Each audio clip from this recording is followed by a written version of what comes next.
Hi everyone, welcome to another Recro webinar. This is Sana and I'm a community initiative lead at Recro, which is a developer-centric organization. And here what we are trying to do is we're trying to connect developers' aspiration to the right opportunity by working with the high-growth startups like CureFit, Udan, Swiggy, Dunzo, and many others. Today we have with us Ankush Dharkar, who is a technical co-founder of UDEC and had been a part of Hotstar before. He holds around 7+ years of industry experience, majorly into web development and majorly working with JavaScript. And today we are having the topic browser architecture. And Ankush will be able to explain us more in detail about it. I'll not get into this. And to let you understand about the platform which we are using AirMeet today. And on the right hand side, you can see the session tab. So we will be having two sessions here. And this webinar will last for around 2.5 hours. So first session would be basics of browser architecture, and the next session would be in browser optimization and parallelism. In between, we will be having 10 minutes of break also, like somewhere near to 5:30. I hope that's fine for you guys. Under that, you can see a raise hand option wherein you can raise your hand and you can ask a question there, and you can come here and ask question. Your video will be visible then. uh, After that, there are attendees, like you can see who are attending this webinar, and then the chat tab in which you can talk about anything except the questions, because for that we are having a separate question tab wherein you can ask your question there. I request you all, please use question tab only for questions, so that we're not missing out any question here, because we will be having a question answer session in the end of the session. So once everything is done, then we will be having a question answer session. And then, yeah, question tab, and that's it. I feel like without doing any further ado, we should get started. And I will be doing some poll in between. So in case there is anything which we want to know, you can just click there, and we will get to know your suggestions on that. Plus, I will be sharing a link also for the slides and all, so that you can refer it in case you're finding any difficulty in seeing the slides or in the video. You can refer those slides right now for this event particularly. Okay, then let's get started. On to you, Ankush. Awesome. Thank you, Sana, for the introduction. So as Sana mentioned that I am a full stack engineer with heavy experience in front end for about 7.5 years now. I'm working with UDEC, which is my own startup based out of Los Angeles. And I was working as a web developer at Hotstar before this. So we'll go into some more introductions later, but like we kind of tricked you, and now we're going to give you some pop quiz because we keep throwing people off. So right, let's jump into it. So who here loves JavaScript?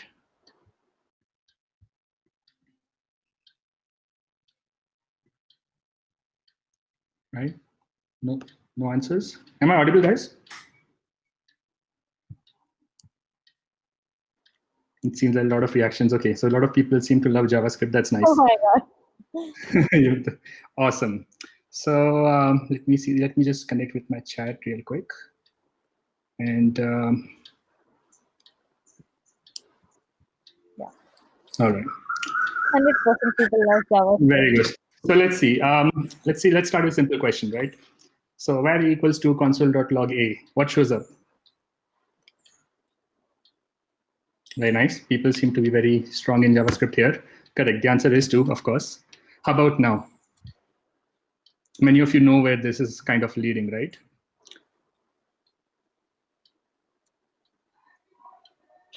If I put it in a function and I call that function, but I have not put the a inside the function, what happens?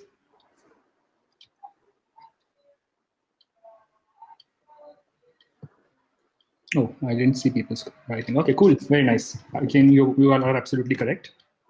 How about now? I have an a inside the function and I have an a outside the function as well.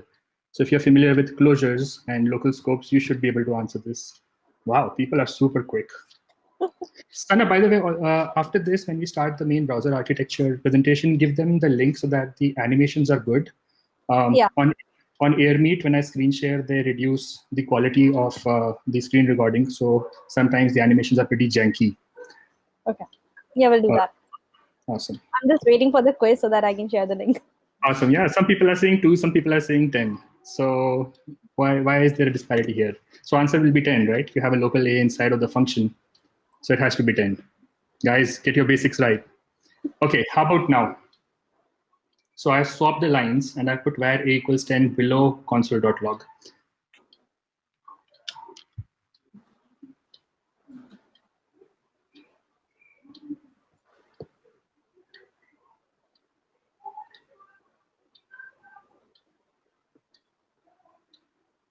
So some undefined, some 2s, some 10s, undefined. Yeah, so answer is undefined, right? There is hoisting. So var has what kind of scope? Does it have local scope? Does it have function scope? Does it have block scope? Right. So this is an important thing to know in JavaScript, that var has a functional or a global scope if it's in the global. If you have a block, let's say a for block or an if block, it jumps even outside of that. So if you are not aware of it, you can create bugs in your code. Cool. Undefined, a lot of people were correct. So that's because we have hoisting. So when the code gets through, declaration the declarations get hoisted up to the top of the scope, which is function in this case. And after that, the value is assigned after console. So when console.log is hit, it basically gets var a equals undefined. Because some people are still saying 10. How about now? So instead of var, now I'm using const. These are basically interview questions. Nia says I quit. So yeah, this happens. Like JavaScript can be frustrating to work with in the beginning, but once you get a hang of the reasons why it works like this, it becomes very simple to get through this. So okay, somebody said TDZ error. Somebody says 1. Somebody says 2. So okay, so just by the variance in the answers here, obviously something's wrong, right? This simple block of code cannot produce different outputs for different people. It has to have the same output. So what is the final output? Error. Can you hear me? Yes, we can. Okay, cool. So yep, some people are saying error, some are saying 2, some are saying 10. So this is very important to understand. Const and let work a little differently. So a lot of people here were right. It will be an error. Const, the declaration is hoisted, but it's not assigned a value until that definition line is hit. There's also confusion here that some people say const and let are not hoisted. If you go and read the MDN docs, it will say it is hoisted without the definition. That is why it encounters an error, because it doesn't have any value it can use when console.log is hit. What about now? I'm calling the function above. Is this a function declaration or a function expression?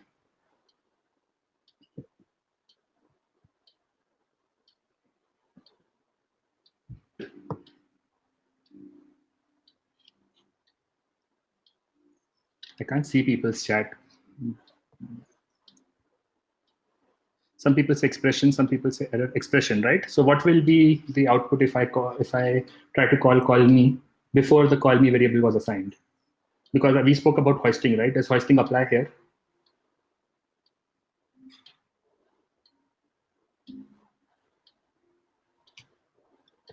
No. I've lost the chat. You just need to scroll. No, Just I'm on a different device and it keeps hanging on me. No problem. So, yep, a lot of people are correct. Call me is not a function will show up, because before you made call me a function, because JavaScript is a dynamically typed language, it is not able to figure out what is the type of call me before it was assigned anything. And when you try to execute it, because it's not a function yet, it says, I'm not a function. I'm basically undefined. What happens now? If I use a function declaration instead of function expression, and I say call me, will it work?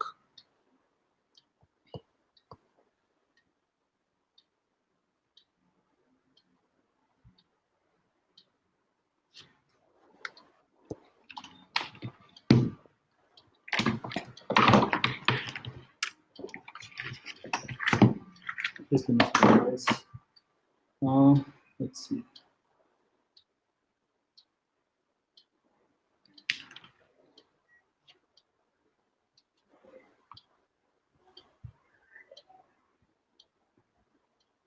So a lot of people say 2, a lot of people say undefined. So nobody has told me what happened. Okay, so a lot of people are saying 2 in this case, right? So not this one.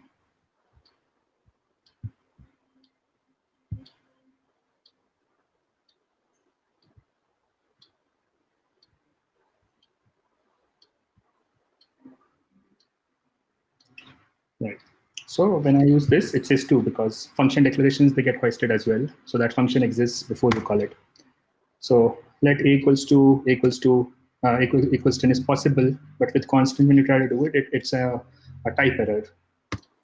What happens if I do this? If I declare an array and then I try to push into the array, will this work? What will be the two console.log out statements here?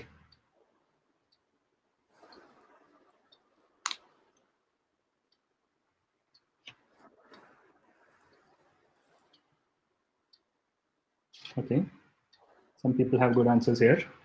So you have to remember that in const, you have basically assigned a memory reference. You cannot reassign the memory reference, but whatever is there at the memory, you can manipulate it any way you want. So even though I'm holding on to an array or let's say an object, I can use all the array and object functions to mutate it the way I want, but I cannot reassign it to a new array. So when I try to assign it, it will fail. So make sure you totally understand how this works before you proceed for even coding or for interviews. Okay, now we get into the interesting stuff. Set time var a equals 2, set timeout, console.log a. What happens? Which one comes first? Does the 2 come first or does the done come first? Because there are two console statements here.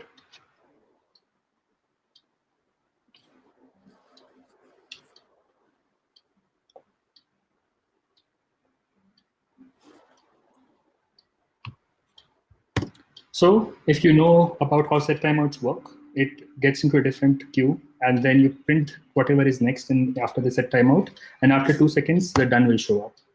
So make sure you understand these as well. But now this is a more interesting question, and this is a very popular interview question.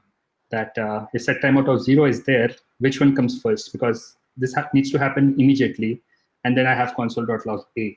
So is it done and then 2, or is it 2 and then done?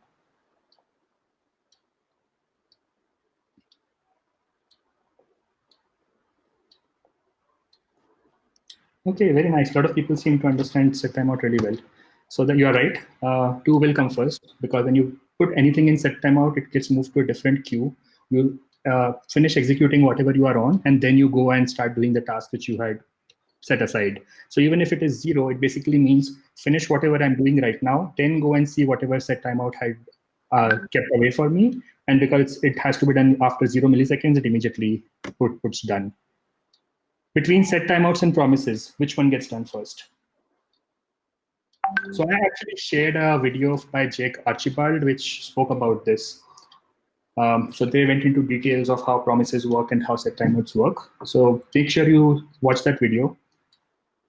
So I see some people are saying whichever is written first. Some people are saying first promise, then the set timeout, and some people are saying set timeout and then promise.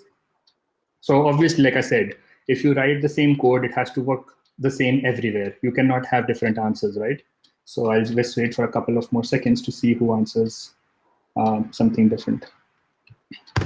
So it's first the promise and then the timer, right? It's because of microtask, like Nitish mentioned. So promises go into microtasks.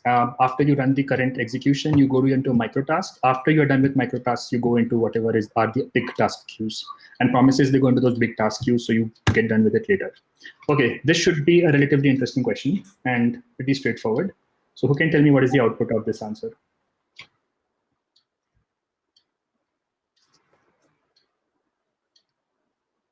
So there are numbers and strings mixed. So it should change how things react. So I'm seeing a lot of 222s. It won't be. A lot of people are right. It is 622. So as you are going through the addition, it's treating it as numbers. But the moment it hits a string, it typecasts and makes it a string appending operation. And after that, it treats everything as a string. So it ends up becoming 6, then 2, and then 2. This is okay. A lot of people are now starting to get that. All right. We are almost done with this quiz. So let's say that I have a for loop and I want to see the value of x and I after outside the for loop. What happens now?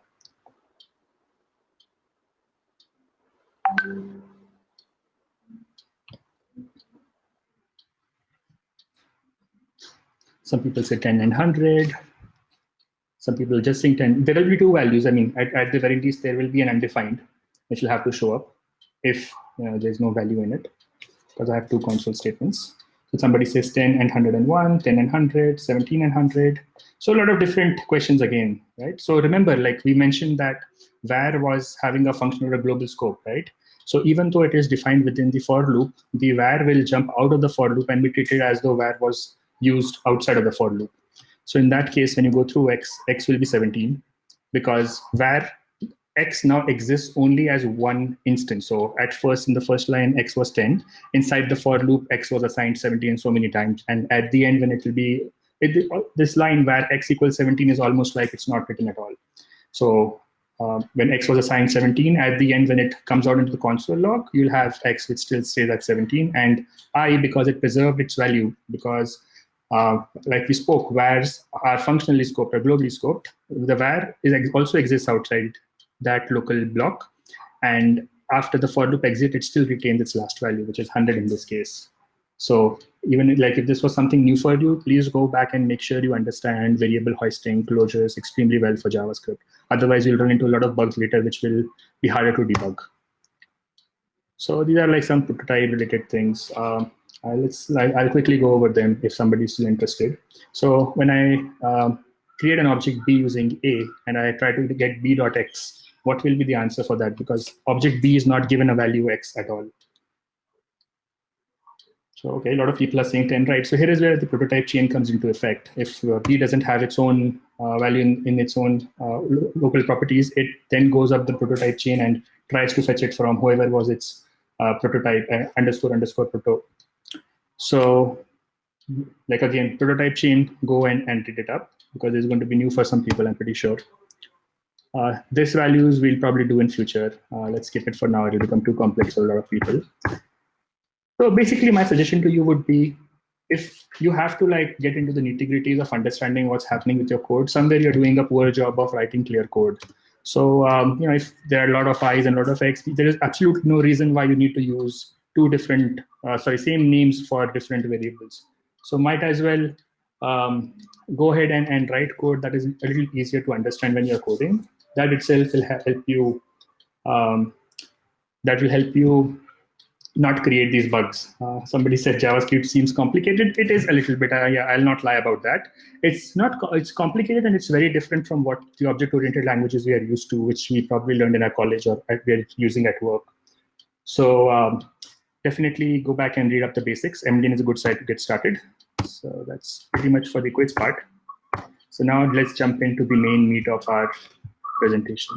So let's say bye to JS quiz, and let's say hello to browser architecture. Sana, have you shared that link which has the live presentation? I'm doing it right now. Okay. So AirMeet has certain restrictions on what kind of screen sharing takes place. So if there are smooth animations, or if you're like playing a video and trying to stream it, it becomes very janky. They drop a lot of frames. So if you're interested in following through the nice animations and follow through every small part, then I would recommend that you use that link which Sana is just going to paste. Otherwise, if it doesn't matter to you, feel free to like hang about and follow through in the AirMeet itself. So yeah, this will start in a couple of minutes, hopefully less than a minute. So in the meantime, let's see what people are saying. So a lot of people are saying better to stick with let and const. Yeah, that is why let and const came into effect, to help you with some more clarity of what's happening. But if you see the ES6 code, it transpiles back into ES5. You'll be able to understand how it's using closures and it's using variable hoisting, and basically it's creating its own scopes to eliminate that problem for you. Can you talk more about microtask? Definitely. Maybe we can connect after the session, or maybe if you really want it, get 10 of your friends, ask Sana to do a talk on microtasks and promises, and I'll be very happy to talk about this all the time. And if you go to the Discord group, I've actually pasted a very good video there, which will talk a lot about microtask, task queues, and your JavaScript execution. So, okay, a lot of people are saying +1, Sana. Maybe we have a topic for the next webinar. Awesome. So in the meantime, welcome. We're going to talk about browser architecture. There are some resources out there I've tried to compile, and I've tried to keep this talk interesting for both a beginner as well as an intermediate developer. I'm trying to open up a browser not for fun, but because as a front-end engineer, if you understand what the browser is doing, you can write code to help it write code that is more performant, which in turn means more users can have a better experience. And also, if you write performant code, what may happen is you may realize that some users you were eliminating before because of maybe low resources or not so powerful devices, maybe you can start supporting them. So you can expand the your user base as well. So this helps us to understand a little bit what's going under the hood. So today we are going to look at some architectures. We're going to go over an overview of what a browser looks like, and they're also going to talk about different patterns and different engine optimizations that take place. So let's begin. So first and foremost, who am I? Like Sana mentioned, my name is Ankush, and probably read it from all the descriptions that are out there. So I'm everywhere, almost everywhere as Ankush Dharkar. So I'm currently the technical co-founder at Udec. Udec is an interesting social media site which helps you collect your files and your uh, links together in one place and makes it really beautiful to organize and share with your friends. It should be out in the coming year or so. I was an ex-web developer at Hotstar. No, sorry, I was a developer at Hotstar, and because I am not no longer there, I'm now an ex-web developer at Hotstar. Right, I'm not an ex-web developer. So Hotstar, most of you would know, it's a place where a lot of people watch movies, Disney Plus, and they watch a lot of shows which they like. And in my free time, I also am a coach and mentor to people who want to improve their skills in software development. I have a full group there which we focus on doing real world software development while following good practices and basically getting ready for the industry. So if that is something that interests you or you want to like make sure you always get challenging tasks outside of your work, because sometimes at work we don't get those opportunities to learn the right skills for the industry. So in your free time, make sure like you come here and consistently try to like participate. So there's a link. That link doesn't work right now. It will very soon. But in the meantime, there is another Discord server for this. So ping me on LinkedIn or Twitter, and I'll help you connect with that. PPT link will come soon. Other PPT link. Sana, the PPT link for live presentations. Okay, there it is. Super. So why do we need a browser? Most people understand this, right? We have all these web pages, all this brilliant information, entertainment which is available out there, and we want to like have some kind of a system or a software in place from which we can access it. So why of a browser is extremely straightforward for most of us here. All of us here have used a browser. Most of you will be watching this. Actually, no, it's AirMeet. So all of you will be watching this on some kind of a browser. And most likely, most of you will be watching this on a Chrome browser. Right? Anybody who's not watching this on a Chrome browser? Like nobody. Cool. So what we are trying to answer is what makes a browser, right? So a browser is nothing but a software application written which follows web protocols that helps us deliver our remote content onto us. But world has changed a little bit. Now it's no longer just content to fetch. It's now also a place where we create things. Like for example, Google Docs, right? You write your documents and sometimes you work offline and when you have net, it goes and syncs back. So browsers are evolving with day-to-day improvements in technology and they have to keep up with all the other advancements that are happening. Phones have become very portable. Net has become very fast. And if the browser doesn't browser used to play catch up, but if the browser doesn't keep up, we have virtual reality, big screens, 4K resolution TVs, all sorts of things. And if a browser lags behind, it will not be the open place for web where everybody can come and participate. So it becomes imperative for all browsers to stay up with current technology and deliver the best experiences. I know it was a little meta, but it'll make sense as we probably go along. So, we have internet and magically we do something, we write a domain and boom, on our local computers, we have things which were not there before. And there's a lot of like complicated machinery that happens in the background. And I've spoken about that in a lot of my previous webinars. So I'll skip it this time. But it's basically how the internet works, right? There's a complicated complicated list of steps that happen that helps you see your content. And how does the website load? We've gone into depth for that as well. I'll be covering most of the parts of this, but the exhaustive talk about this we've covered in previous webinars. I don't know what the recording for that is, but let's just say, how does the website load, right? you have a specialized software that reads and converts data into page, which we just spoke about, which is our browser. And it basically happens in 4 big steps. And when I say big, like a lot of browsers, these are general guidelines under which it happens. A lot of browsers do things a little differently. So we'll dive deep into the like specific details of that as we go along. Request response is pretty straightforward. You want some content, so you tell somebody, hey, I want that content. Let's say you want to watch YouTube video. So you go to that site or somebody sends you a link, you click it.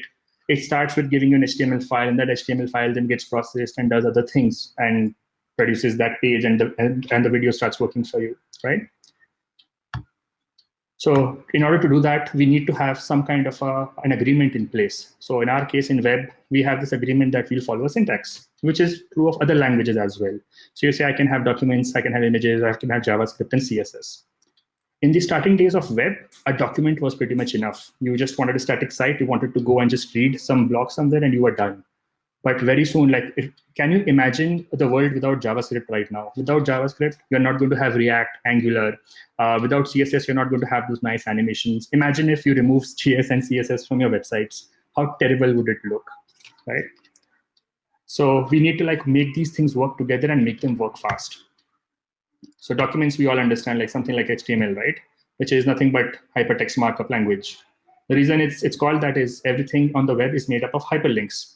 These little links connecting the web together. And if you remember, like Google PageRank used to work just based on how links connected with each other.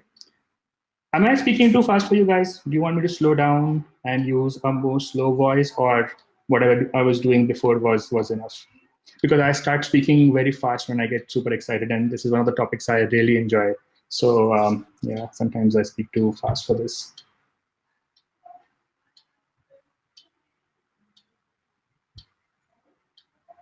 The chat stopped working.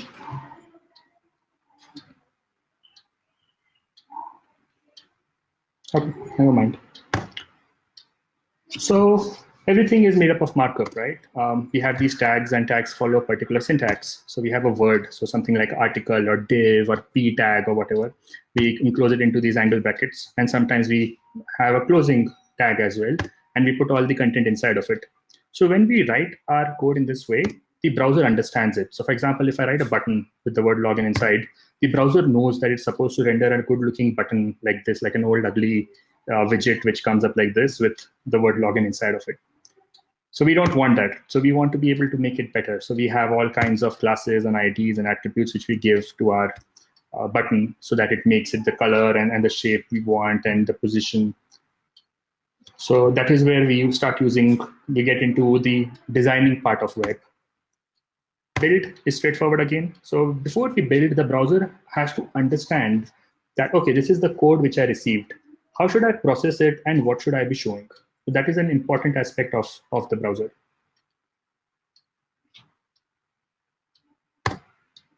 So in order to do that, the browser has to go through something called the critical rendering path.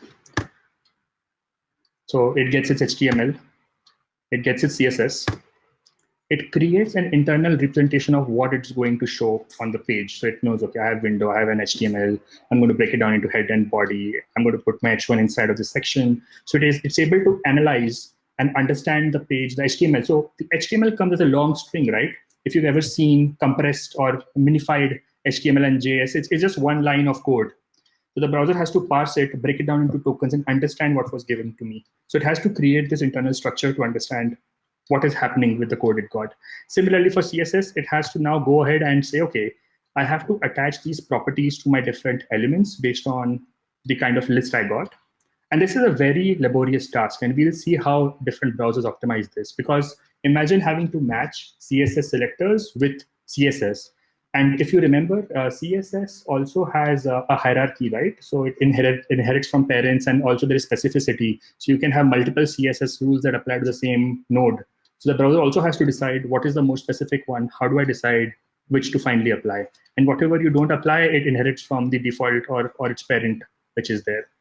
So it has to compute this. And this is a very interesting and a very, very difficult task for the browser to do. Difficult in the sense of time, doing it fast, not in terms of how to do it. So like I said, HTML and DOM together and CSS comes up together, creates the render tree, and then the browser somehow displays your page. So that last part is very important, and we'll dive deep into that as well. So let's come to render. So render, there are different things that happen. So there are obviously layout and reflows. I'll show you what that is. Then we have painting steps. So painting is when you take the information in your which you're holding onto by the browser and actually converting them into pixels, like colored pixels which make up that page. Over time, the browsers adopted the layer uh, tech as well. Because with Paint, what was happening was if you made a small change, you had to paint the entire thing over and over. So imagine if I'm on a web page and I change the background color, all of a sudden I have to go and like calculate everything from scratch and also like change color and update every pixel on its own, which was very time intensive. So with layers, you can do your work on different layers, and then compositing will put these together when the time is right to give you the final picture. Kind of like the layers which we have on Photoshop. So when you have a layout, oops, sorry, let's go back. So when you have layout, so the layout is basically the page looking at your viewport size or your browser size and making calculation. So it says, okay, my screen is 1200 pixels. They said that the content should be 75%, which basically translates to these many pixels. The sidebar is 25%, so I'll put it here. It calculates where the different nodes are going to go on your browser. And then Paint, like I said, is converting the rendering tree into pixels, right? And layers we'll get into like when we discuss about maybe Firefox or Chrome's internal architecture, but it's basically keeping different layers, different painted versions of the information together so that when time comes, you just mash them together and calculate the final picture you have to show. So the benefit is when something changes only on one layer, you don't have to recompute the other layers, and it helps you save time and give a better experience on your user. So let's go on to browser basics. So basically, a browser looks like this, right? You have some kind of a user interface. Then you have an engine which connects your interface to the rendering engine. The rendering engine is responsible for rendering one particular tab. And that tab needs to be able to talk to the web, of course. So you need some kind of networking there. You need a JavaScript engine to process the JavaScript. It also connects to a UI backend. So getting the default forms, getting the default scroll bar, default buttons, all those kinds of things which the OS provides. So that gets the browser gets to the UI backend. And now you may also need to persist this data across multiple sessions. So for example, cookies. So you don't want the user to log in again and again. So in that case, you need some kind of a data persistence layer. So browser engine, it basically connects the UI which you see on the browser. So back button, reload button, address bar, those kinds of things which are important for you to like play with the page with the rendering engine, which renders a tab for you. So it's a high-level interface to your rendering engine. You basically control how your browser works with this. And if there are errors like security warnings, right? You have a lock in the address bar which changes color, or something like HTTPS gets crossed out. So some kind of feedback that you want to give to the user also comes up here. Then you have the rendering engine, which is the representation of the URL of that page. So it is going to download the HTML, CSS, and JavaScript and create that page for you. So it very important is the HTML parser, which understands HTML and helps you create the layout. Networking, simple, HTTP, FTP, all kind of different protocols which are there, anything with security, anything with MIME, and also caching. Sometimes you want to cache images because if you give an image link, it's not going to change. So next time when the browser is requesting it, might as well see it from the cache and give it back to the user. If a JS file is already there with the browser, why load it from the web? And that is why we have the fingerprinting of assets, if you've heard about this, so that if a JS file, if new code is pushed, you fetch the new code instead of the old one. JS interpreter straightforward reads the JS code. Now, JS interpreter has DOM APIs, which it can use to manipulate your DOM and create the kind of visual effects. So if you have something like React and Angular, JS is the one which is creating everything which you see and pushing it into your main, like the dummy structure of your HTML there. And UI backend, like I spoke about, the basic widgets that comes from the operating system. Just a second.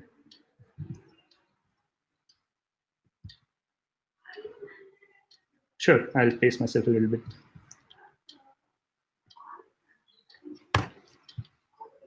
So data storage, we have cookies and local storage and session storage, preferences, etc., which we spoke about before. So these are things which are important for keeping some kind of information alive between URL reloads. So this is the main topic where I want to spend more time on, which is what happens when you see a browser. So you have a hardware, right? You have, let's say, a laptop.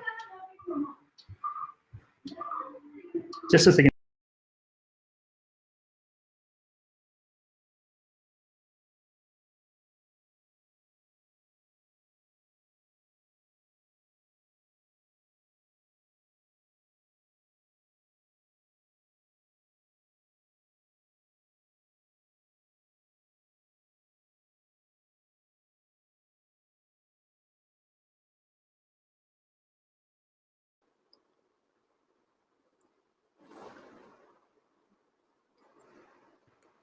Can you still see my screen?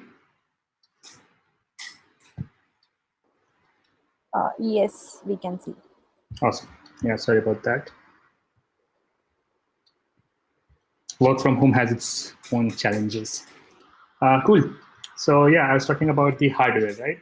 So when you have a machine, like if you set up your own desktop or if you have your computer, it's basically a device that does nothing until you put an operating system on it.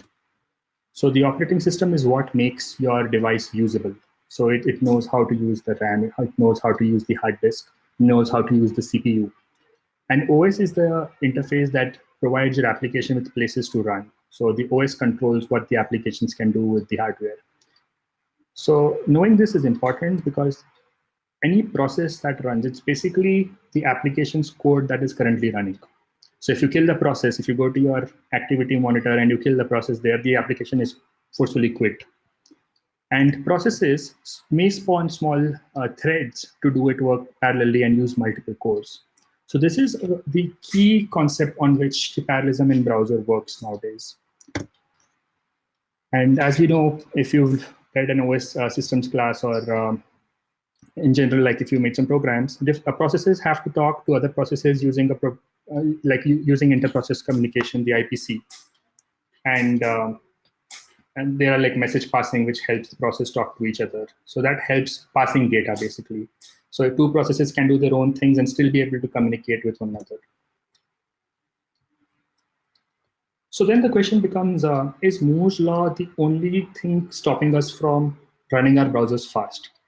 And that was true for a long time. But then we developed a new technology that helps us do something very interesting. So as you know, we have a CPU, right? We have multi-core CPUs nowadays, and we have multi-process architecture that helps us take care of tasks parallelly. But then we also have something called the GPU. So GPU is a happy person, but it's a little dumb. They can do the same kind of task repeatedly, but they cannot do something super complicated. So GPU works with its friends or maybe its brothers, and they work. They are like a lot of GPUs working together to solve simple problems parallelly. They'll not be able to do complex things for you. So if you orchestrate a CPU and the GPU layer properly, you can do really big tasks by dividing them up and making sure the GPU does them really quickly. So let's say that we have our RAM, right? We have a 2 GB or 1 GB or whatever RAM. So applications take up memory in that RAM, and you do that through the OS. So you tell the OS that, hey, I need this block of memory in order to work. And so does Chrome. So Chrome is also just a software, right? It's written in C++ or some other system level language. And the browser will end up taking some memory in your RAM based on what's available. And a lot of people complain about Chrome taking up a lot of RAM all the time. And there are reasons for that, which you'll be able to appreciate when we go into finer details. So browser basically takes up a little bit of, not a little bit, a lot of RAM in your machine somewhere.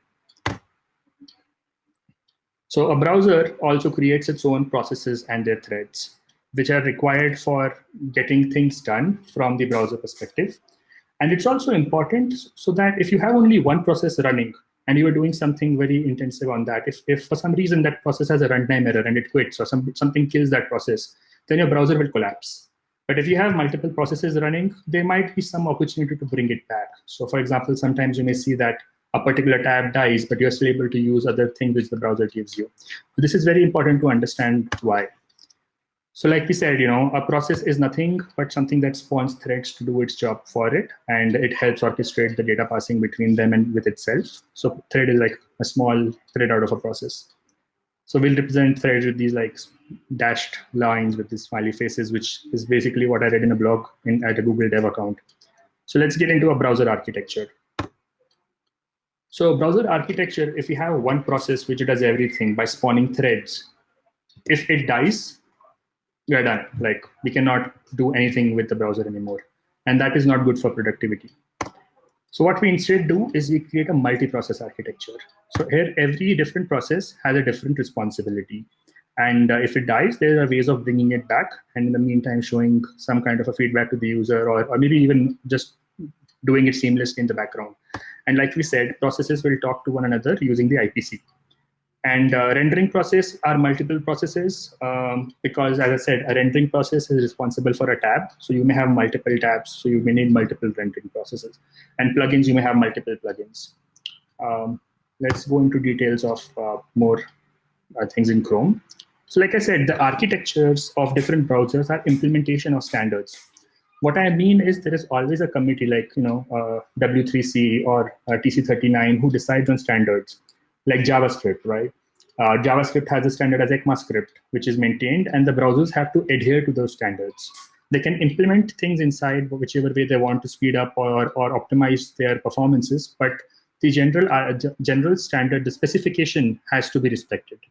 So similarly for browsers, different browsers can have different ways of going about implementing those standards, and that is why the differences show up. So let's look at Chrome's architecture.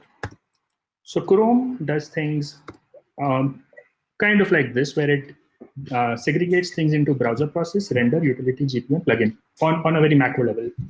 And like I said, the render process are multiple because there are multiple tabs. The browser process controls the other aspects of the browser, like the top address bar and the back button, forward button, the extensions area, those kinds of things. And like we said, they are all able to talk with one another by IPC. And compositor thread is what we spoke about earlier. It's a thread that takes different layers and puts them together to show to the user when time is right. So the beauty of this is when one of the tabs dies, you can still continue doing other things on the other tabs, which is good for us because we don't want to be stopped from multitasking.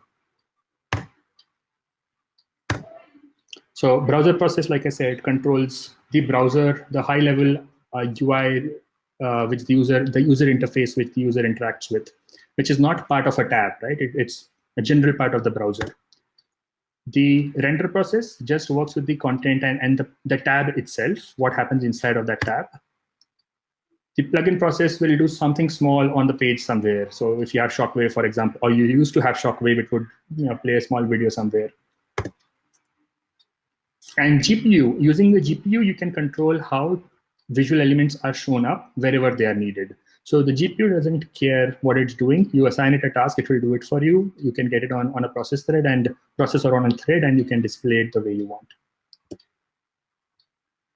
So Chrome came up with this thing called servicification, which is basically trying to group related processes together. What happens is, let's say on Android, where you have a constraint on the resources, you're able to run a fewer number of processes and managing multiple responsibilities in some kind of a round robin fashion. But if you are on a very strong device, you take out all these small processes and make them their own process.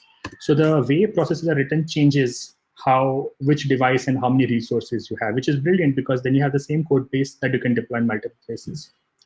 So processes have their own memory, like we said, because the operating system constrains what users can look into. And if you have multiple processes running, sometimes they have common infrastructure which they have to copy, right?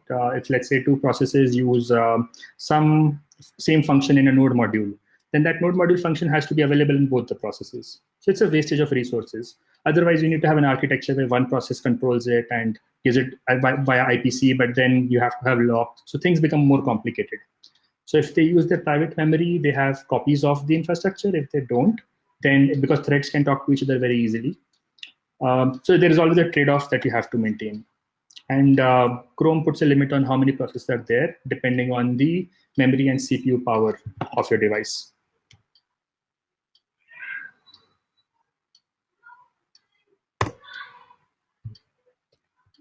So when Chrome hits a limit, a small optimization it does is, let's say if you opened up multiple tabs belonging to the same site, it puts that under one rendering process. So for example, if you have 4 tabs of Facebook open and it starts hitting a limit, instead of processing them separately, it lets one process handle different aspects of all the 4 tabs, but only after the limit is hit.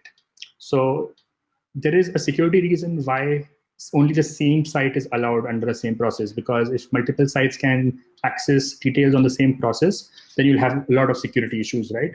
XYZ site will start accessing your details and your cookies on Facebook, for example, because the memory is same. So we have to be careful and avoid that. So security and sandboxing are very important aspects of a browser, because if a browser is not secure, then lives can be at stake, and your details can be stolen from you. So good browsers have to have security on the forefront of their interest list. So like I said, operating systems will restrict which processes can talk to other processes. So a browser can leverage this feature of an OS to create sandboxes. So it can say, okay, if there's a render process, maybe it cannot directly reach into somebody's operating system and get a file from there. So when you have to, let's say, upload a file, you are going through the browser process, you are getting the permission. So sometimes you even get a permission. This site wants to use your camera. This site is going to, like, for cookies, it's not there. This site wants to use your mic. Or when you want to download, you will see that the OS download box comes up. The file is not directly reaching into the file system. Oh, sorry, the site is not reaching into the file system and getting that file. You have to like provide access to it. So that helps. Otherwise, let's say a site could reach through a file system, all your photos, all your bank documents, everything you have on your local machine will be uploaded without you knowing. So that's why browsers restrict that by leveraging like proper boundaries between the process. So we spoke briefly about site isolation. So site isolation basically means that if there's a site, it cannot access data of other sites without this proper consent. That is why if you notice, there are always like the same site cookies and origin policies that come up. And if you don't look into this, then you have really big security loopholes like we had Meltdown and we had Spectre, which showed up. So same origin policy is not there to make our work difficult. It is there because it's a very important security policy that needs to be in place. And that is why we need to make sure that our domains and subdomains are listed properly and allow access is there, and we are able to access the data which we intentionally want our site to access. So also, if you have an iframe running on your site, Chrome will run that iframe in a separate renderer process like we spoke about. Because if that iframe was able to access your current site's data, then again, we will run into the same problems. And since Chrome 67, it has been done by default. Can somebody tell me what is the current version of Chrome that is running?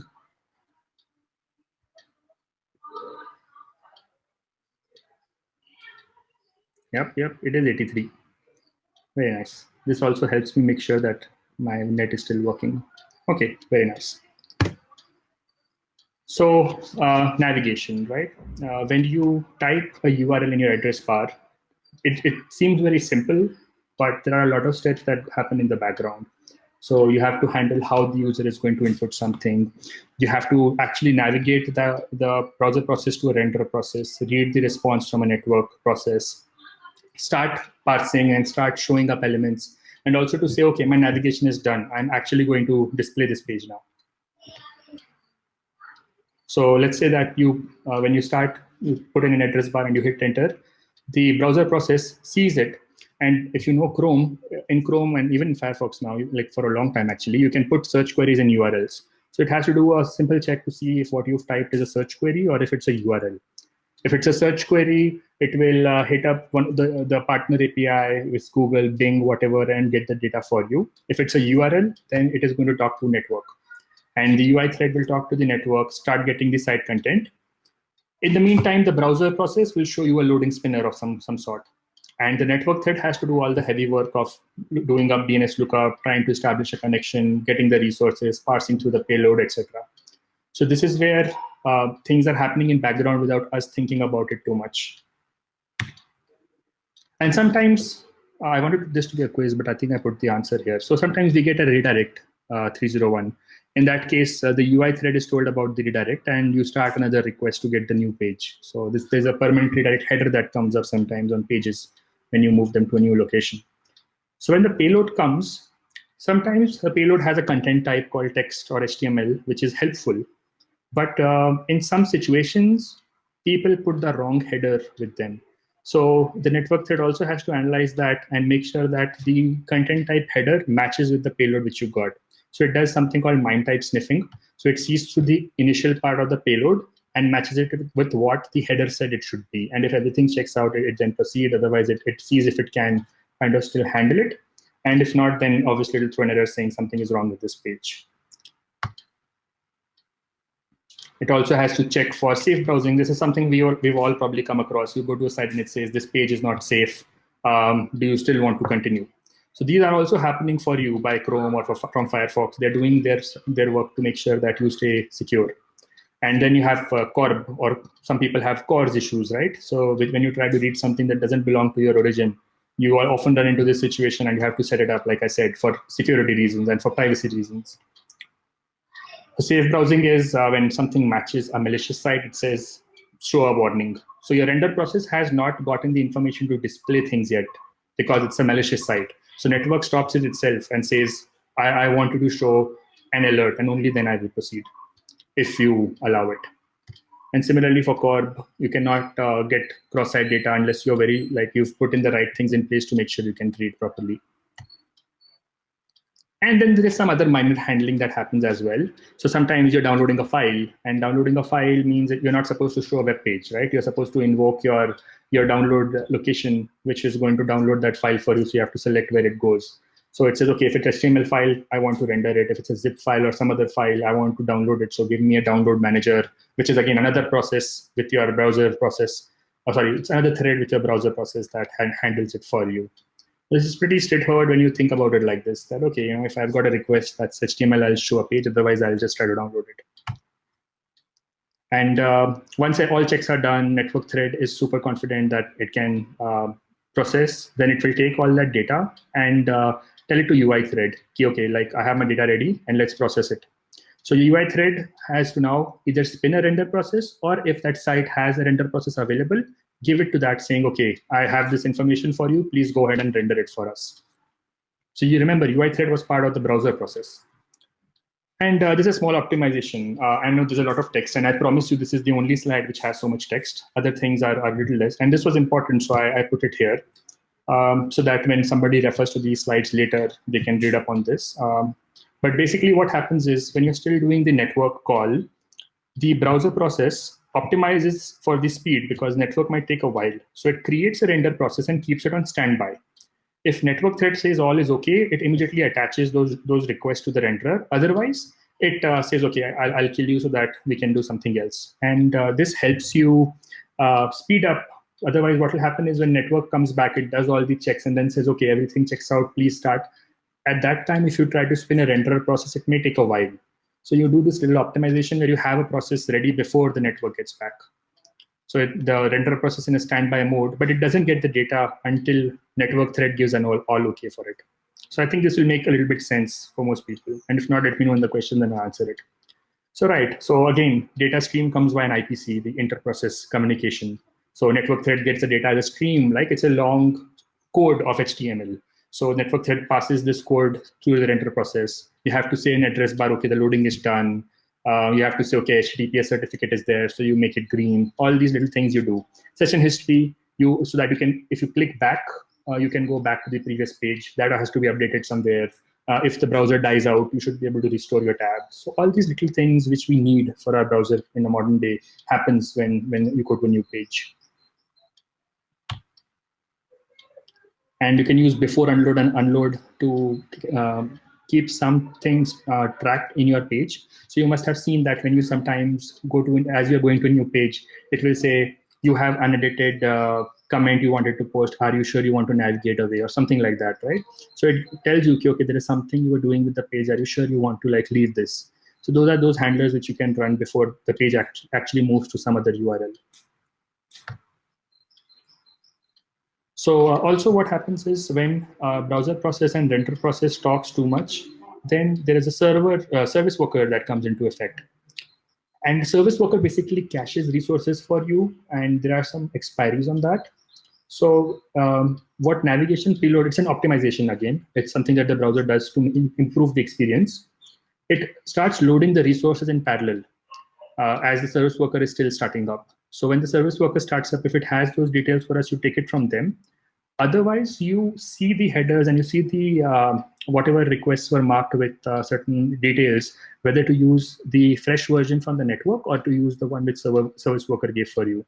This also makes sure that you load things a little more quickly.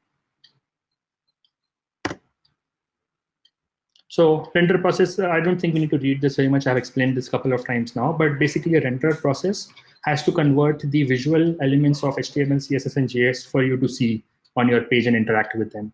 So we all know when we use JavaScript, the main thread, right? Don't do a lot of work on main thread. So what happens if I run an infinite loop on main thread? Do you think there will be a problem with our page? Because main thread is just another part of our tab, right? There's so many things that go on the CSS, HTML. What happens if I run an infinite loop on my main thread?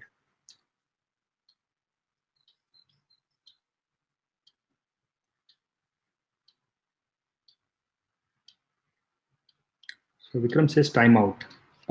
No, if I run an infinite loop in my main thread, I'm not able to do anything else with my page. My page completely freezes up because the other parts of the page will take place only when I finish doing whatever was the JavaScript part of things. And as as our devices are starting to have more refresh rates and the devices are becoming faster, we are getting less and less time to finish something in JavaScript. The whole video talks about that, so make sure you read it. But main thread is a very important aspect of the render process. It handles the JavaScript for you, and it handles the when the layout is updated. It calculates the style. It does most of the stuff for you to see the page. And of course, there are web worker thread, and there are service workers, which are a little different category. But for most of our work, it happens on the main thread, and we have to make sure that we don't do too much JavaScript to freeze up our page. So we'll maybe talk about that in a webinar or in the Discord channel or something. And compositor and raster threads, which I spoke about. So compositor was you have different layers, you put them together and you make the picture. And raster is basically you take the composed layer and actually paint the pixels to see. And they also are part of the render process. So you can see that the renderer process is fully responsible for rendering the tab. It has all these different threads to get the work done, to make your page load up and be smooth to interact with.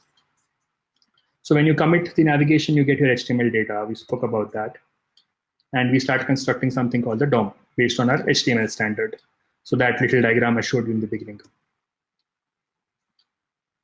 So we also have a preload scanner. So some resources we can preload before the document has passed.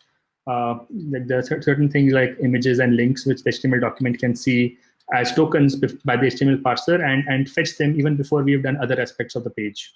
This helps us in speeding up our page stream. So it kind of looks like this. There you have a network, it goes through the stream decoder. It sees when a token has come. So if you get a link or an image, it fetches them before the DOM is fully constructed. So these slides will be available to you. So that will help you go through them once again and maybe make sense of what I was talking about. So don't worry about that too much. Just get the basic general idea. And we all obviously do questions after this. So async and defer are two things which we have to load our JavaScript file in a different, or script files in a different manner. And again, that also makes a very interesting interview question. And now we're also moving to JavaScript modules, right? Where you can say, okay, this module I want to load later and I want to use it.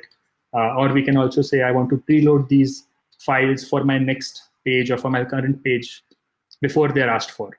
So we have all these different ways in HTML to like change the order in which we are loading different resources based on whatever we need. Style calculation, so like I spoke about, like this is an extremely intensive computation because you have so many permutations and so many combinations of selectors and styles and pseudo selectors. This is where browser has to be really, really smart. Otherwise, it will be extremely slow to like do basic of CSS rendering.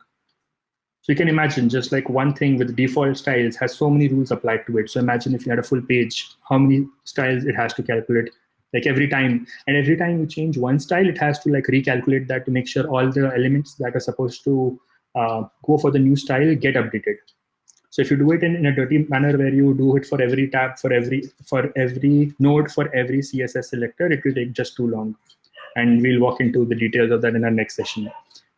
So layout, So layout, what happens is when you have the DOM and the styles, the browser basically, sorry, browser, the main thread creates something called the layout tree.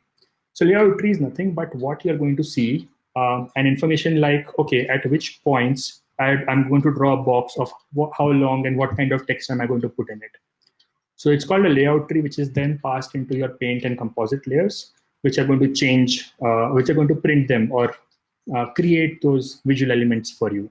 But layout is almost like an intermediate step between doing the computational work and doing the painting work or rendering work. Rendering is actually a better word.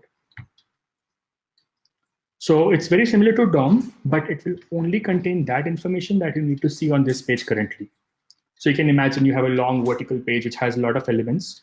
The layout tree will only contain details related to what you're going to see now, because that is what's going to get passed to your renderer, which is going to render it on your screen. There is no point in rendering things which are not on your screen yet. And the reason this is important is every single change which you do. So if I just write some more text into my simple block, it pushes other blocks around, and all these things have to be calculated in the layout. The browser has to do a lot of work saying, okay, where will this new box show up? What is the X and Y? What is the style? How big is this box? Is it going to push the next box to the next line? So things are going to like flow out, and if they are like inline or inline block, it has to recompute where these blocks go.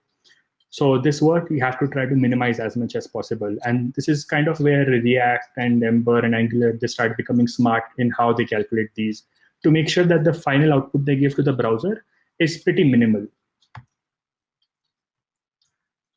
So once you have a layout, you convert that layout into something called the paint records.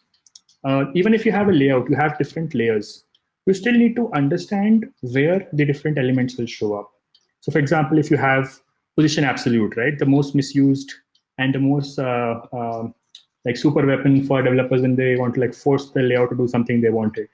It is a hack. It's not a good thing because it puts the element into a different flow and it has to be computed differently, and it really like breaks all the optimization that the browser has to give you. So when you have paint records, they basically help you decide which layer comes on top of which layer. If you see multiple objects, it with the z indexes and with other smart calculations, it tells you what will be the final picture which you will see. So then you paint the picture, and whenever you have to make changes, you can only change the areas which are updated. And to employ that, we have something we call invalidation, right? We see, okay, this page is no longer the same as before, so we invalidate this section, and we get the new pixels that are supposed to fill it. And one common example is rectangle invalidation. So you find out which rectangle has changed and you paint whatever was inside of that rectangle only. And that worked really great for a long time. But again, like as things became, like the animations became more prevalent, the interaction with the browser became more interesting, then again, we had to like use more techniques to solve this for us. So earlier, if let's say you scrolled, you only see the area which was like you have an idea of what area is still there, and you see, okay, you have this new blank rectangle which shows up. So you go ahead and fill only that rectangle. Compositing, I spoke about. So if you have multiple layers, you decide which layer goes on top of what layer. So you generally have a source bitmap, which is in memory, which says, okay, what is going to be the entire formation of pixels that I'm going to put. And destination bitmap is basically, you can think of the viewport being mapped to the destination bitmap. So imagine if every pixel had an array index in a long array, which is telling you what color should that pixel be. That is your destination bitmap. So if you can map your source bitmap to your destination bitmap, basically you've decided what shows up on the screen. And that viewport is actually called a frame buffer. So a frame buffer decides what different pixels go on different locations on your viewport. And the source bitmap is what all the different information you have, including layers of what you can print on the screen. So when we have these layers and want to finally convert them into pixels, we call it rasterizing. So if you remember like old cathode ray tubes, it went line by line to like create that image for you. And because that we had screensavers to make sure you don't have the same picture and burn the same screen all the time. So you kept them moving. That is where screensavers come from, if you didn't know about that. And we still keep them in modern day, even though we don't need them. So rasterizing comes from like doing it line by line and from left to right, like one by one. So when you take pixels and you create that frame buffer, it's called rasterizing. And what happens is, as you're creating the frame buffer, each frame is supposed to go out in a particular time frame. And if you do too much of work and you're not able to create that frame buffer on time, the browser submits the old frame buffer to the renderer and says, okay, print what, like I couldn't do the new one, print the old one. And when you print the same frame over and over, that means the picture has not updated. Then you see janks in your page where you can see that the picture has not moved, or if you've clicked a button, the animation has not taken place, or it's like getting stuck in small places. That's happening because we are getting the same picture printed when we should have gotten the new picture printed. Kind of like in old cartoons where you moved like a lot of like flipped through a lot of screens to create that moving animation. If you take out a few screens and replace it with the old screens, it'll look like the picture is not moving for a few frames. And that is what happens when we have page janks. Compositing is you take the layers, you create them separately, and the compositor thread mashes it up for you. So imagine that we had multiple layers. We had toolbar, we had a background color, we had some main article or whatever, and maybe uh, the nav bar is sticky in its position or whatever. So you keep them in separate parts in memory. So when you have to maybe resize or maybe something changes on your page, if scroll occurs, since layers are already there, to create a new frame, all we have to do is take our old layers and just move them in order to get the kind of animation which we want. So you can see that since I already have my layers in place, I can create a new picture by taking a snapshot of just that area which I want. It's very easy to do that because I know what comes in different layers where. If I had to do everything from scratch, I have to go recompute X, Y, HW of everything and then decide what will the final colors and final positions I'll be shown. And this is generally like if you can try to eliminate the layout and paint step and you just have the JavaScript style and composite, your animations can become smooth. Because if you don't care about the layout and if you don't care about painting them again, then browser is able to quickly animate through your missing pieces. So that's why they often tell us to have opacity, or they ask us to use transforms to do our animation because that doesn't involve us changing the layout of any elements. So stick to transform and opacity. And if you want to move elements to a different layer, you can tell the browser by will change property, or you can say translate Z. So it will move it to a different layer and the browser will keep it in a different layer. But a lot of people will just say, okay, then I'll just move every element to every layer and everything will kind of speed up. That is also not true, because in order to keep these layers, you have to use memory and you have to manage where they move around. And if you do it too much, then now you have lost the performance benefits. So compositing, transforms, and opacity will not use your main thread, and you can just speed up your animations there. So you can refer to this later, but these are basically some of the properties which you can do without, you can do relatively very smooth compared to the other kinds of animation that are there. So for example, animating top is going to be much more intensive than animating, let's say, scale or translate X and translate Y. So yeah, like I said, if you make everything in layers every element, if you make into a layer, your performance benefits are not in place. Because you have to take every layer, keep it in memory, and then for every frame, you have to give it to your GPU and say, okay, can you compute the new value? And the GPU says, oh, this is already computed, can you take it back? So now you have to talk to GPU too much. And sometimes if you give GPU too much work, like I said, GPU is dumb, right?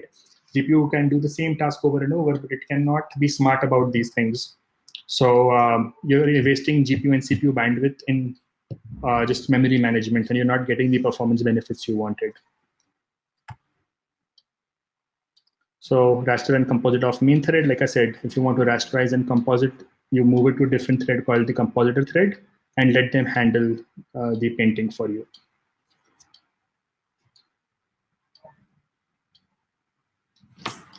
So when you have different layers, the compositor thread can take those different layers, break those layers into small rectangles. So imagine if there is a page you can see, you can drop them into different tiles, give each tile to a GPU unit. And remember, there were so many GPU units, right? So they can create that picture for you really quickly. And once that GPU is done, it will give it back to you in the main thread, and you can create the picture which you wanted. So you create raster threads which talk to the GPU memory and composite your tiles really quickly. And the beauty of this is the compositor thread, because it's in your main thread, it can prioritize what to raster first.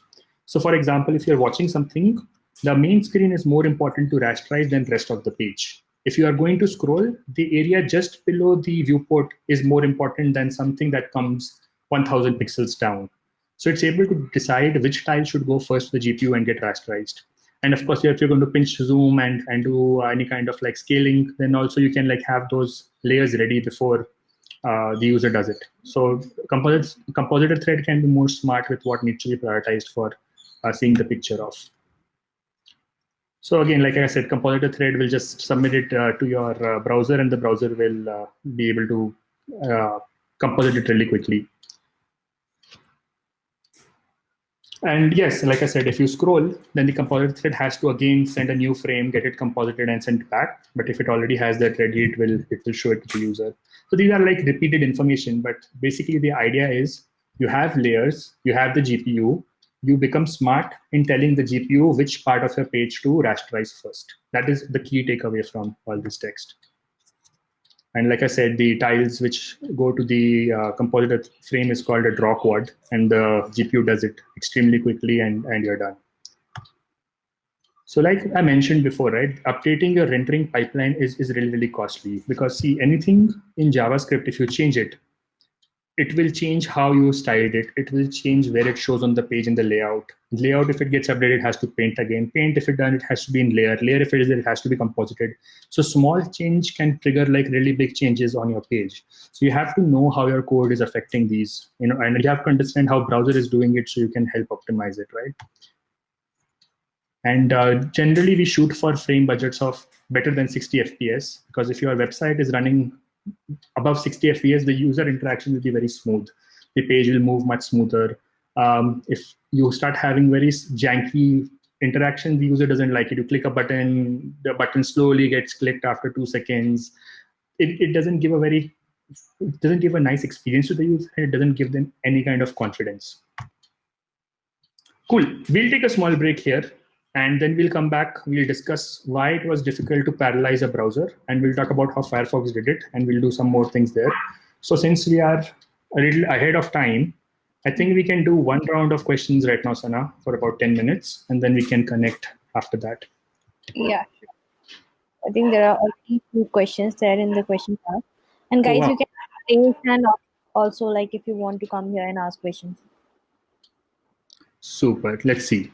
Can we send user selected radio button value from JS to Java without submitting the form? Can Where it? we? I'm seeing the questions. Okay.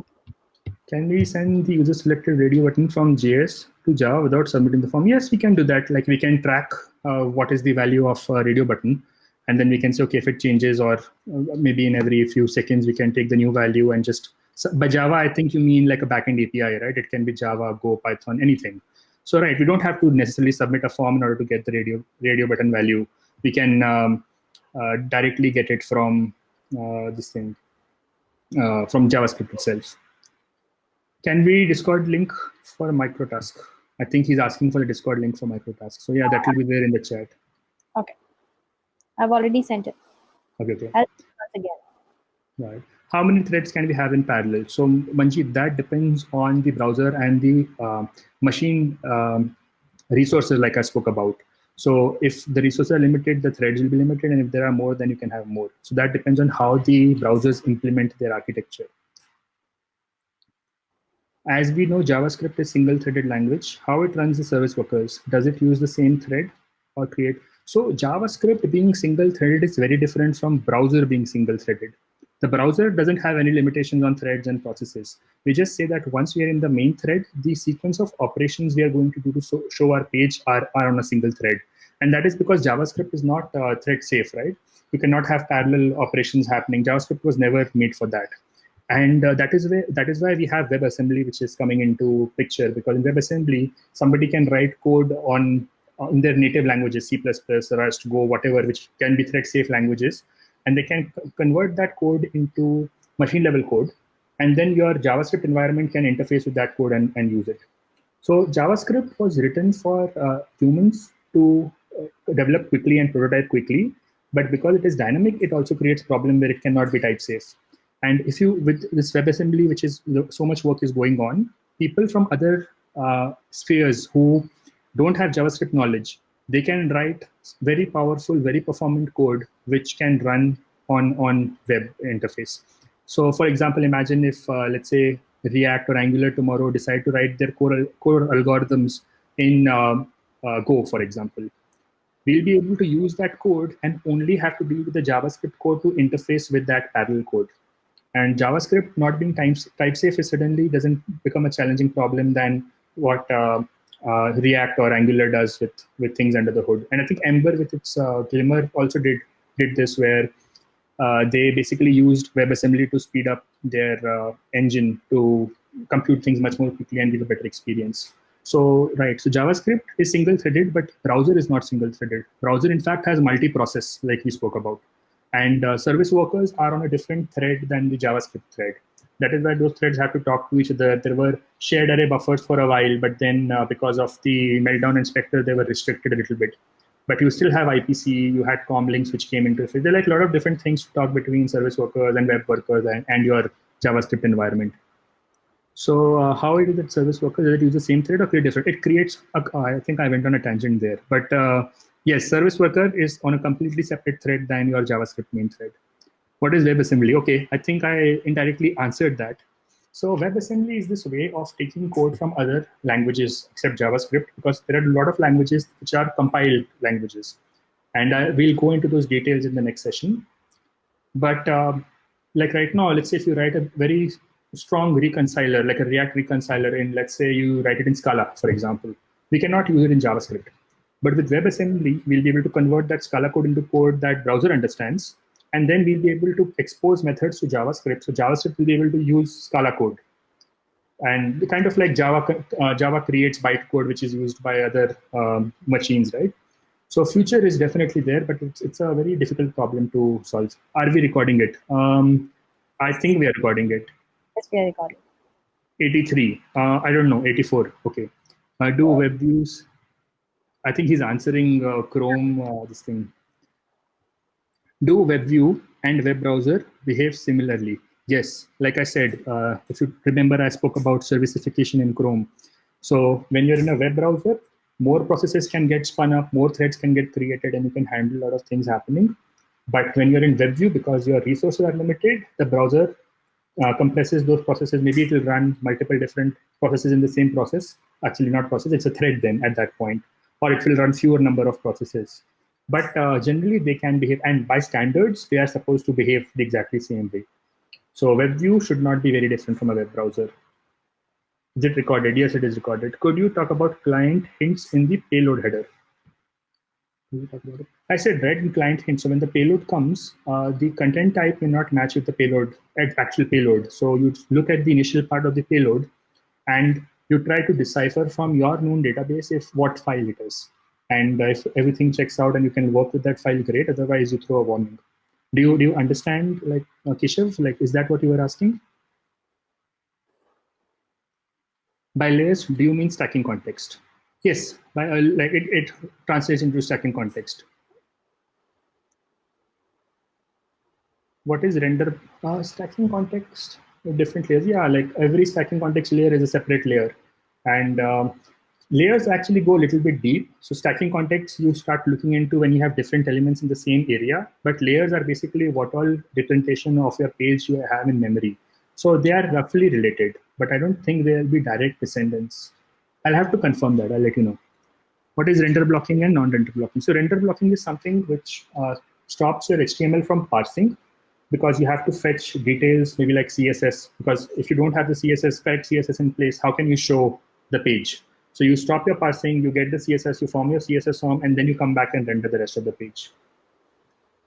Will SSR change steps in CRP? So SSR will ultimately create an HTML page for you. That HTML page still goes to the browser. The CRP steps will still be the same. The only thing that will change is what order and how many resources will be rendered after the HTML has come. So imagine without BSSR, your HTML was 1 KB, but you had to fetch JavaScript of 2, 3, 4 KBs. What may happen is your HTML after CSR may become 5 KBs, and you have to only fetch 1 KB worth of resources. How does preload link internally work? Preload link internally, I think the network scanner just sees that these links have to be fetched before other details on the page. So it preloads it and keeps it ready for the next page. I'll have to look more into it. Let's connect after this. Reading of HTML, CSS, JS, creating DOM, and rendering happen in the same thread. But am I still audible? Did I lose the connection for a second? Did I get disconnected, guys? I think I'm back.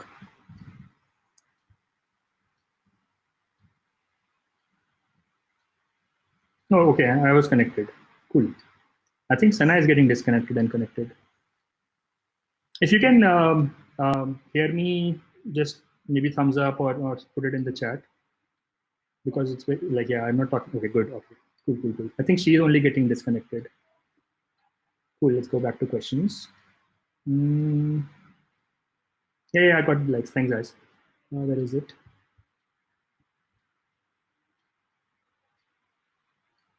Reading HTML, creating DOM, and rendering happen on the same thread.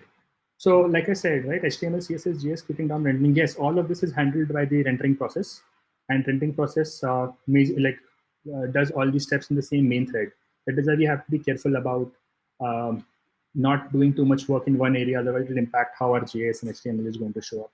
And the reason for that are those 5 steps which I showed: the JS, the style, the layout, the painting layers, and the compositing. So these are a pipeline, right? This pipeline, if it's handled by many people, then they have to make sure that it's type safe. So changing one thing should not produce a different result too much from something else. Like when you have too many things going in parallel, you start running into issues where something changed a value, like have read write problems, and you have problem with syncing data.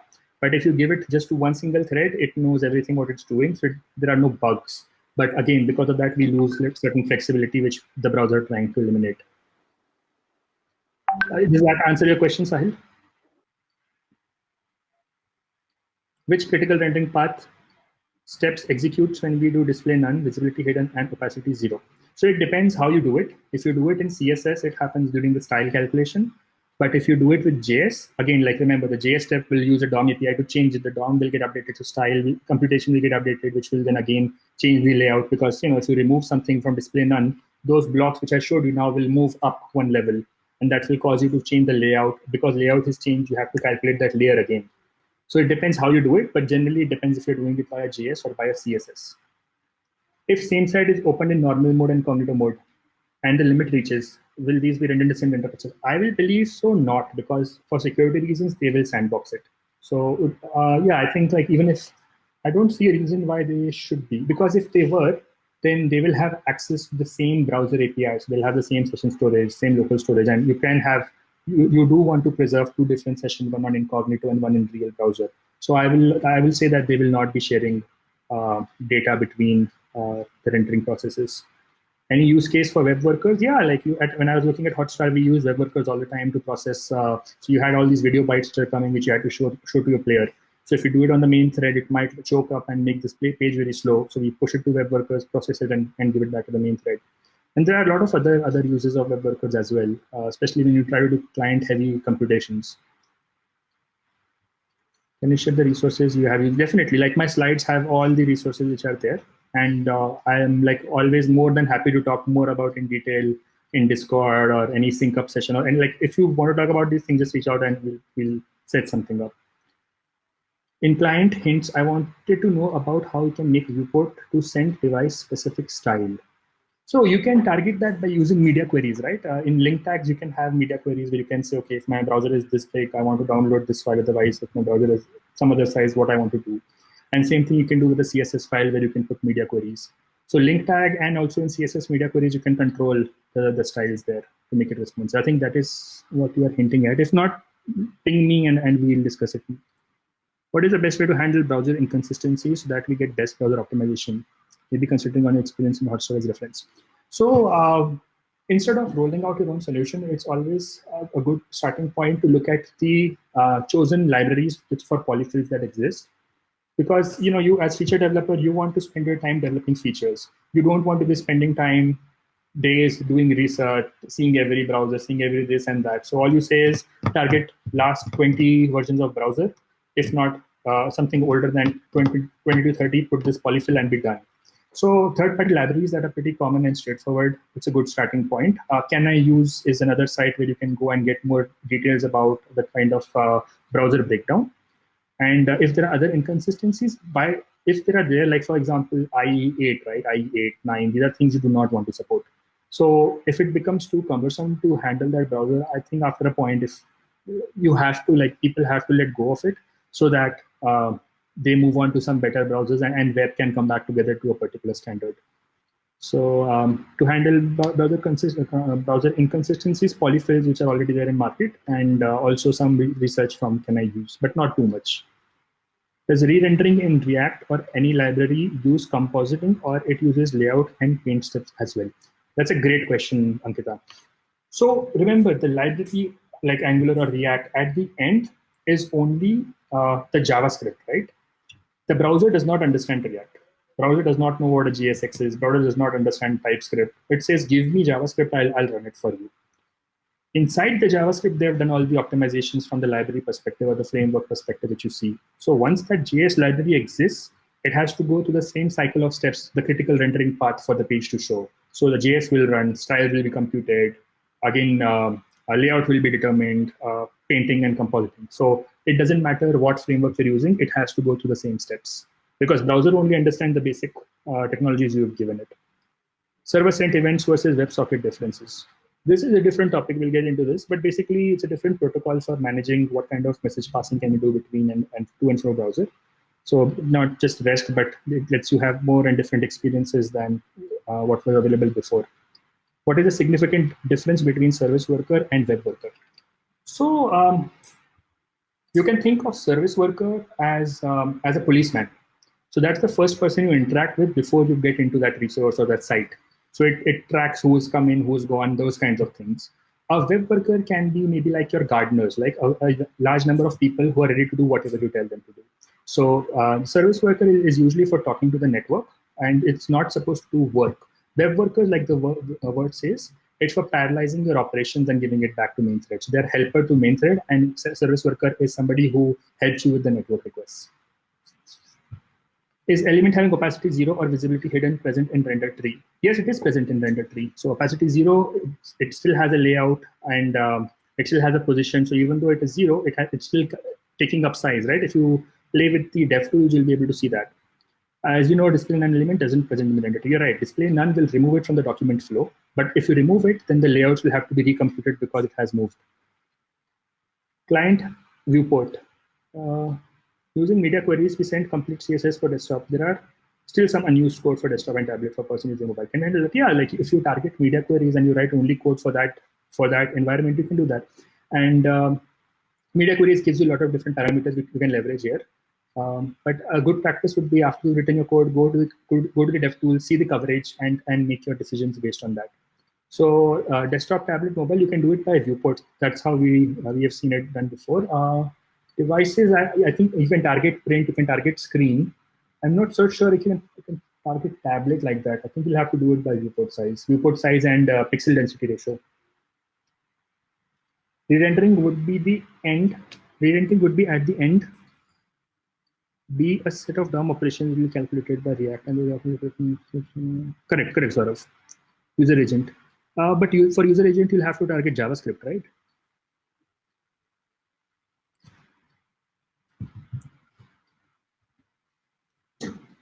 Cool. I think it's 5:30 now. We'll take a small break. We'll come back here at 5:40 then. Okay. Like we get to a 10 minutes break. So guys, we are going for a break, and you can chat in the social lounge area, and then we will come back here again and we'll continue the session. Okay. Awesome. See you soon, guys. Yeah. People can see. Okay, good. Awesome. So I assume my screen is getting shared. That is a good sign.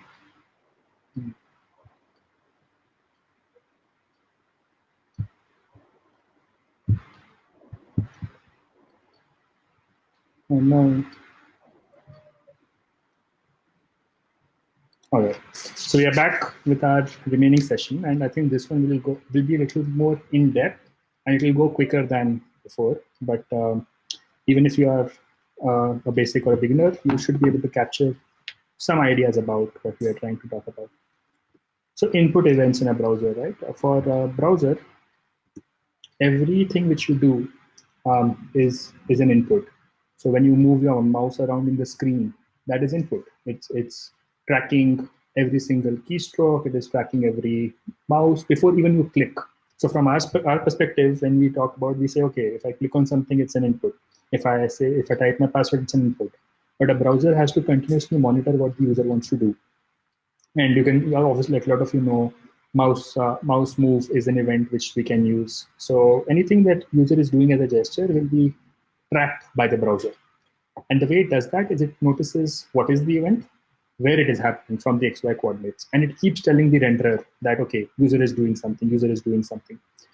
And the renderer, because renderer is rendering the tab based on the events, it can determine if an area overlaps with what user had clicked and what it had there. And let's say there was a button there, it will be able to trigger that event when that user information comes through.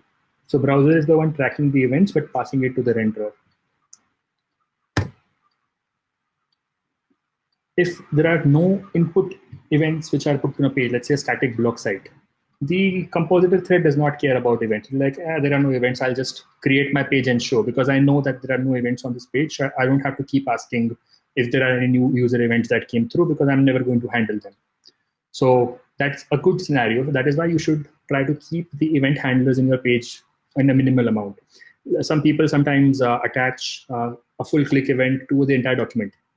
If you do that, then the renderer has to do everything for a click event on the browser. So it cannot just quickly create the page. Every time before creating the page, it has to ask, was an event done on the entire document? No? Okay, then I'll paint it. Was an event done? No? Okay, I'll paint it. So don't do that. Like, restrict your events to only areas where you definitely want them, and try them not to propagate further. So when we have to handle events, our way of painting changes. So there's a very common term, or actually common term people who have worked with browsers. It's called a non-fast scrollable region. So when you give the composite thread a region of the page which has event handlers, the composite calls it a non-fast scrollable region, which is, okay, something will happen on this page, I have to be careful. So every time there's an input event on the main thread, it has to send that input that there's something happening in this particular area which I have marked as non-fast scrollable region. And if the input comes from outside of this region, then the compositor can just create a new frame without waiting for the main thread. So which means that, okay, this area which I'm tracking, if something is happening outside, I don't have to care about this. But if something is happening within this area, then I have to care about that and make sure that I'm asking the main thread of something happening from the user. And I cannot just create a page out of it. I have to see the event, execute whatever the event has told me to do, and then move forward to creating the page. So that's generally called a hit test, where using the paint records, because remember, we spoke about paint records in layouts, right? You have different layers on top of each other. So if, let's say, I have a button and I have a layer in front of that button, then you cannot click that button. And this will be a bug some of you may have faced at your work, where somebody says, oh, something is not working because some other team decided to optimize by creating and setting the opacity 0 and said, okay, we'll load it when we have something to show. And because there's a layer in front of a button, your users can't click it anymore. Has that happened to anybody here? I'm very curious, where you had to like inspect and you found, oh, there is a layer sitting in front of my element, so I couldn't interact. It's not a bug.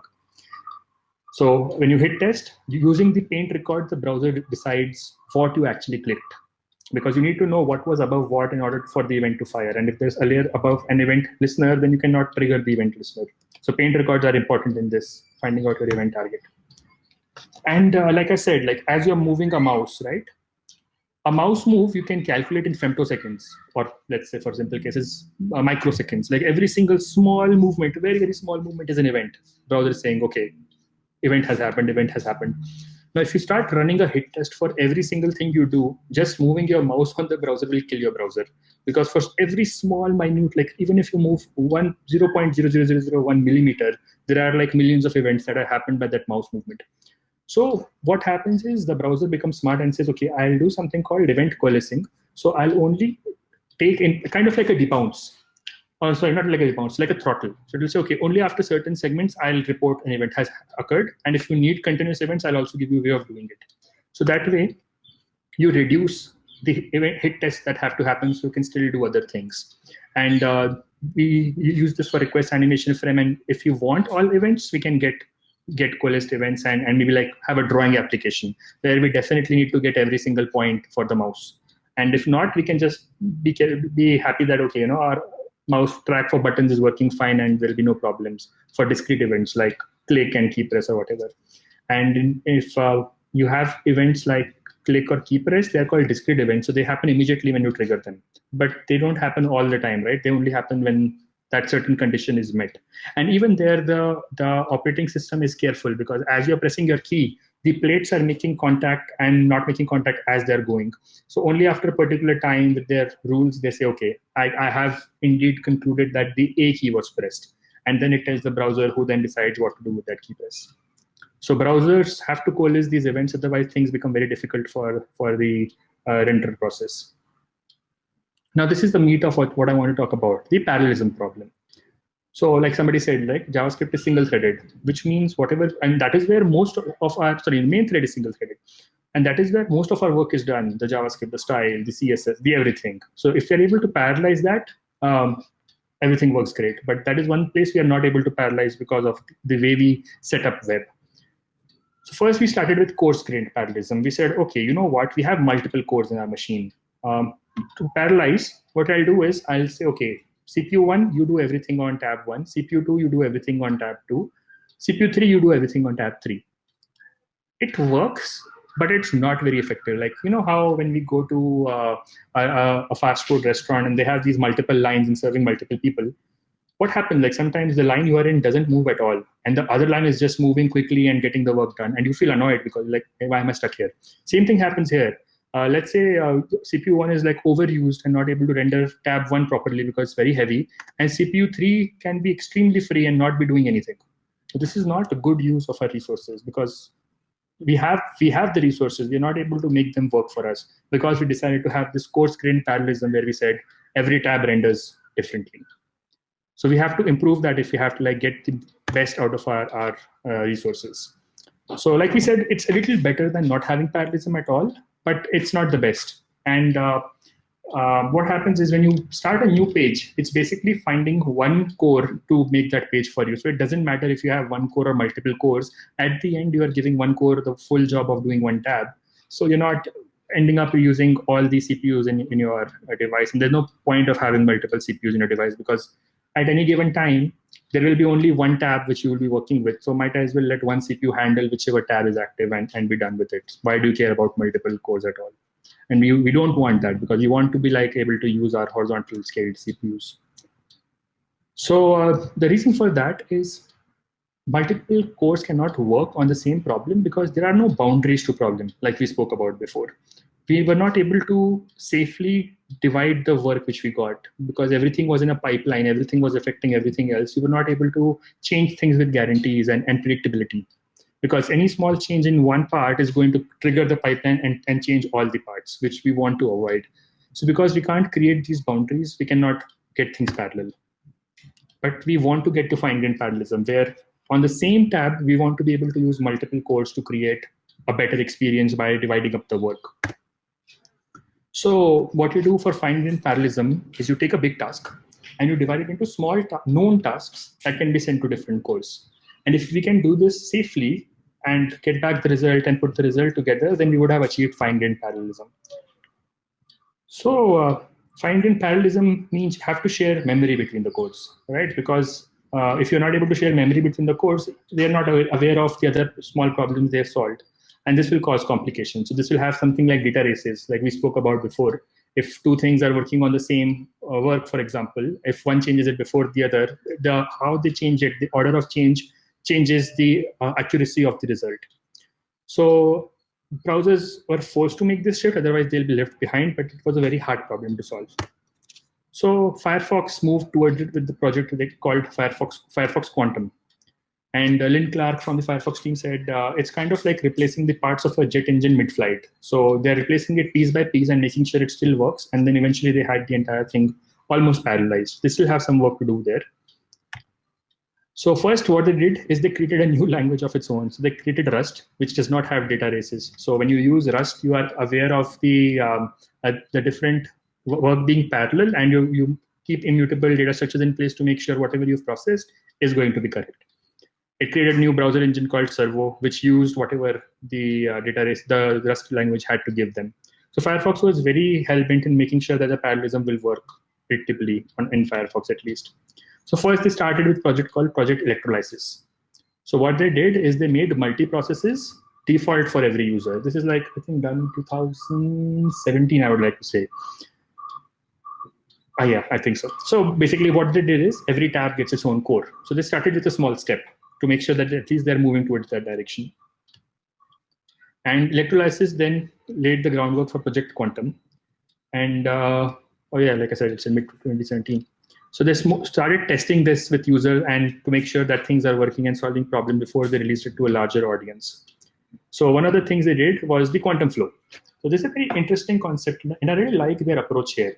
So instead of just focusing on benchmarks, like saying, okay, my JavaScript ran in 0.003 milliseconds, or my CSS computation was done in 0.05 millisecond or whatever, they took at big macro level use cases. And they said, okay, you know what, we will improve that use case instead of focusing on micro problems. Because what happens with micro problems is when you use these micro problems together at a macro level, you don't always get the best performance because there are bottlenecks. But they said, okay, you know what, let's see, like what do most of our users do? They go to a social networking site and they load a feed. How can we make the feed load better? So they went back, made changes, improved certain subsystems, made sure that the feed loaded nicely. Then they said, okay, now let's say, okay, if somebody is rendering charts, are their data and their responsiveness to the charts. Then they tweak their system to make sure that also takes place. They put all the proper tests in place. So they changed their approach of solving and making their browser fast by focusing on use cases, not focusing on small systems. And that is what they call the quantum flow. Then they focus on quantum DOM. So if you have, let's say, a big window, there are going to be certain things in that window, on that tab, which are going to be more important than other things. So how do we make sure we focus on them? So for example, key press is going to be getting more priority and has to be gotten to quicker before you go to, let's say, garbage collection, which can be done maybe 2 seconds or 3 seconds later. So here they need to make sure that there are enough threads available for different work and that they can parallelize everything effectively. So Quantum DOM gave them that prioritization, which made their Firefox more responsive. And they still want to do something called preemptive scheduling, where they're able to like even do things before the interaction has taken place. But I think that will come in later projects. Then they had quantum. They just put, like, I think in Ant-Man, does he say in second movie, he says, do you like to put the word quantum in front of everything? So similarly, Firefox has just put the word quantum in front of everything. So they have quantum compositor, which is basically the compositor does not get a thread. It gets his own process. And then the compositor can decide how much to use the GPU. And what happens is, if compositor dies out, your Firefox still renders other things. So that makes your Firefox more responsive. Then they created something called Quantum CSS, and also known as Stylo. So here they put some interesting tricks to make the work parallel and predictable and speed the CSS computation. And we'll get into those details also in a little while. We are almost done. The beauty is the way they approached things gave them a linear speed up, which meant the more processors you have, linearly your time decreases, which is great because that is what we ultimately want, right? We don't want a small improvement on adding 2 or 3 more processors. We want to like it to be a direct proportional relationship, that if I get 6 processors, it happens at a particular rate. If I get 8, it has to happen faster. So they used a technique called work stealing. So you basically think of it like an airlines this thing counter. So there they don't have different rows for everybody. There they have a common row, and they have different counter, like a producer consumer problem. And if one becomes free, it immediately steals work from somebody else. So they use this technique in also doing their CSS computations, which help speed them up even more. So this made sure that the cores are always engaged and there are no free cores when the work has to be done. Then they had quantum render, which they also call web render. So they said instead of painting and compositing and doing these different steps, we'll just have one step, which is the render step. and we'll use GPU to always get the render step done. So it's kind of like in Unity where you have a 3D engine where you create your frames in a single go. So they said we already have GPU. Why should we do two steps? Why should we not just do one step? And that is what they went for. So it wasn't about making rendering fast, it was making it smooth. They wanted more FPS coming out of the browser. And like I said, it works like a 3D game engine. So CSS engine, right? CSS engine is something that takes a CSS, computes them, and tells which node applies what CSS. So we'll talk about that's straightforward, right? We have selectors and we want to define what values will get applied to what selectors. So it's part of the rendering engine because it's something you see. You have to take HTML and CSS and convert them into pixels. So main two jobs of CSS is first selector matching. If you have a node in the tree, what selector matches to that node? And multiple selectors can match the node, right? So it has to track all of that. And then it has to do cascading operations, which is if something doesn't have certain values, it has to get from its parent, and there has to be some kind of a class hierarchy. There has to be cascading operations applied in CSS. The problem is that CSS has a lot of properties: margins, paddings, body, borders. If you like see the list, there's like a lot of lists. Let's say there are like hundreds of properties. If CSS had to maintain every single property, like a big form, it had to maintain one form for every single node or every single rule it had to maintain, it will not be able to keep up. Like the permutations are just too many and your memory will be totally gone. So imagine like if you had n DOM nodes and you had selector matching and all the rules, it will just explode. So browsers have to be smart here to make sure A, they can survive, and B, they can also speed up this process. So computed properties kind of look like this. You have different classes of properties and you decide what gets filled on in those forms. And that forms your computed styles, which you see in this black area here. Now you can create a computed style for every single selector, but we don't want to do that because then it takes up too much memory just for CSS engine. And that stops us from doing other things. And it may not even be sufficient. That is the problem. If you use like one computed style for every single node and every single selector, you can't handle it. So what the browsers do is they create a rule tree. So when you're trying to match the selector, it's basically like it's not a binary tree. It's going to be having multiple children from each node. But the basic idea is if you have to match a new selector, you traverse down the street. For example, if you have div, then another div, then div.warning inside of that, then you say, okay, I start from root. If I want to go to div, I have to go to the div node. And can I branch? Can I branch? So you keep applying the same styles into that node till the time you're branching along that path. And if you hit a new area, let's say div.error, then you branch out and make it its own child node. And then, of course, you can see if div.error has more children that applies to it, they'll become children of that node. So you basically have this tree which is going to keep track of how the nodes and the rules are going to be formed. So which rule, and every node will have a reference to what computed style applies to it. So this way you immediately from the rule tree can apply where you are. So now, once you create this rule tree, if I give you a rule, you can quickly go through this tree and figure out what styles to apply. You don't have to do sorting and searching and matching to like see what final styles to apply to this tree. And when you restyle it, the engine can quickly see if the parent has changed. And if the parent has changed, it can see if it's supposed to move the children and cause their computed styles to change. If the answer is no, you can continue. And you can just change nothing in the tree. And if something changes, you can keep going back up to the parent node where you have to make the change. So because it's a tree, you can change the references relatively easy. And now it means that basically you don't have to do a big operation to like match every single node against every selector possible.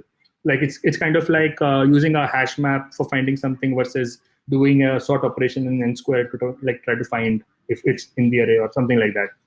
So we want to avoid that. So another thing the browsers did is Firefox, after they took all the improvements from Safari and Chrome, they did their own improvement on top of it. So they said, okay, let's see if two nodes have the same IDs and same classes and everything, can we apply the same styles to it? The answer is almost yes, if the parent is also the same. If something is inline, if it has again the same attributes and the same kind of a structure, then you can apply a same computed style onto it. And similarly, if the child nodes both have the same parent and they don't have their own styles, you can just inherit the same style from parent for both these children. So this helps us. I'll show you a diagram which will help you understand a little bit more. So let's say we have a cache of computed properties, right? As I said, here we don't have millions of computed properties. We are okay with a few hundreds based on the differences. So we have cached all these computed properties based on the nodes. Now let's say I have to apply it to a particular selector. So let's say that I just applied it to a P tag. I want to see if the next P tag is also the same. So I have to follow those rules. I have to see if they have the same parents. I have to see if they're the same type, same ID, same classes. Because if that is the case, why should I compute a new style for it and do all that heavy work and store it in memory and cache? Why can I just not use the same cache which my sibling also used? So this way, they speed up what styles you can apply. And this worked great.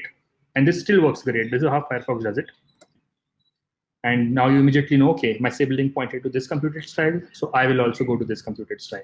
And so you can see that even if you have like so many p tags, it speeds up. Imagine like having a blog with so many paragraphs. Earlier you had to like go through the tree again and again to decide which style to apply. But here you just say, okay, let me see what my previous sibling applied. If they've applied something and I have not changed, I will just reuse that. Why should I go to the tree? And remember that rule tree which we formed where we had to go div, then div error, div warning. I don't have to go through that tree anymore. I can just do a constant operation up the sibling and take its computed value from the cache. This speeds up our lookup time. But then, of course, like there has to be exceptions everywhere, and having pseudo selector completely messes this up. First child, nth child, odd even all those things which we have, because now something that gets applied to P's first child, the computed property will be different from what gets applied to a P element. And Firefox said, no, we will not stick with challenges. What we'll do is we'll take all the selectors, we'll create a nice table, and we'll maintain some kind of a map. First child, last child, they ordered their pseudo selector properties. And they said, okay, at the end, if both the siblings have the same ones and zeros in the map, that means they're again the same siblings, which means I can reuse the computed style from the previous sibling. So this also speeds up, like your rule tree can be big, right? You can have multiple branches and you have to go through the height of the tree to find your matching node. But now this is a very small node, it's a constant, right? Your number of pseudo selector properties are a constant number of pseudo selector properties. So once you have this map and you compare, you can immediately tell if you can apply the same computed styles or not. And if not, you can then go ahead and compute a new style and apply it to the child. JS engine optimizations. So this is where JavaScript is almost the biggest major segment of our apps nowadays. Like I said, React, Angular are all JavaScript client-side rendered applications. So JS engine pipeline we have to understand in order to go to JavaScript. So you have your source code. Source code goes through a parser. So basically, it's just code. It has to be like looked up in the tokens, which creates your abstraction text tree, which is the different tokens and how they are related. That AST is fed into your interpreter, which tries to understand your code and execute it. It creates bytecode, and as a lot of you know, in JavaScript is not ahead of time compiled language. In ahead of time language like C++ or Java, you take your code, you compile it first, then you run it somewhere. But JavaScript has to compile it as it's going through. So it creates this bytecode which it has to run. To make it smart and run it fast, what the browsers do is they take data about how code is used from the bytecode, and they put it into an optimizing compiler. And what this optimizing compiler does, it produces more optimized code from your simple bytecode. And some of you will be wondering that why don't we just do this in the first step? Like the interpreter always creates the most optimized code, and we'll just run that code and we'll be done. The reason for that is straightforward. And like if optimized code doesn't work, we have to de-optimize and start again from the baseline. So bytecode can be generated really quickly, but it runs slow. And optimized code takes a long time to generate because the interpreter has to, the optimized compiler has to understand that code and make guesses and assumptions and check this map and check that map and like create that very optimized code. So it takes a while to create it, but it runs very fast. There's a trade-off. And question is, what do we do? Do we force the browsers to always use optimized code, which might kill the user experience, but it will run fast when it is ready, if it is ready, or do you use something like bytecode? So like a lot of applications, for example, let's say it's a 3D game running in your browser. User is generally okay waiting 1, 2, 3 seconds for that to load. But if you're going to Facebook or if you're reading an article on InShorts or whatever, people want to get to the content really quickly. So you have to see where your compromise lies and take action based on that. So what the browser decided is they will keep recompiling the hot functions. A hot function is a function that has run often. So for example, maybe, and we'll go into more examples, but like let's say fetch data is an example of that. So after you fetch data, you process it and you give back a result. Can we optimize that based on how we had used it in the previous executions? And if our initial assumption fails, we have to also de-optimize and go back to the previous version of code. And this will become a little clear when I give you more examples. So let's see. So like we said, interpreter creates bytecode. Optimizing compiler will create optimized code. And how the bytecode is run helps the optimizing compiler decide how to create the optimized code. So V8, the Chrome's JavaScript engine, calls this as ignition and turbofan. Ignition is your baseline compiler. Turbofan is your optimizing compiler. So just these two work for V8, which helps you speed up the code. Firefox has SpiderMonkey. It has two optimizing compilers. So first baseline compiler creates a somewhat optimized version of the code. Similarly, IronMonkey will create super optimized version. So you have your normal interpreter, you have your baseline compiler, and you have your IronMonkey. So the lower you go down in optimizing, the more time it takes, but the more performant your code is, and the sooner it runs once the compiled code is ready. So this helps it decide what to run when. Then this thing, Edge has Chakra engine, which has simple JIT and full JIT. This also does something very similar, where it has two optimizing compilers. And based on how often and how much you're using it, it decides whether you use simple JIT or full JIT. And it keeps taking profile data and optimizing and de-optimizing. But the flow is a little different because it goes to optimize directly, and de-optimized, it doesn't go to somewhat optimized. It directly goes down to bytecode. And then Safari's engine takes three optimizing compilers. So you have baseline compiler, you have data flow graph, and FTL. Any guesses on what FTL is? It's a very interesting naming convention they've given. Am I audible, guys? Yeah, okay, I'm audible. So FTL for Safari is JSC, JavaScript Core, I believe it's called. Yeah, JavaScript Core. FTL stands for faster than light. So it's like super, super, super optimized code. So you can see somewhat optimized code, mostly optimized code, and very optimized code. So you can see it's the same kind of principle that they apply here. So most of you will be getting, who is right now confused what is happening? Like, why are we, like it's JavaScript, it can run anytime. How can we optimize it, right? How is the compiler deciding to optimize it? LL int is basically low-level interpreter. So who is having questions? What do you mean by optimizing the interpreted JavaScript? Anybody has that question?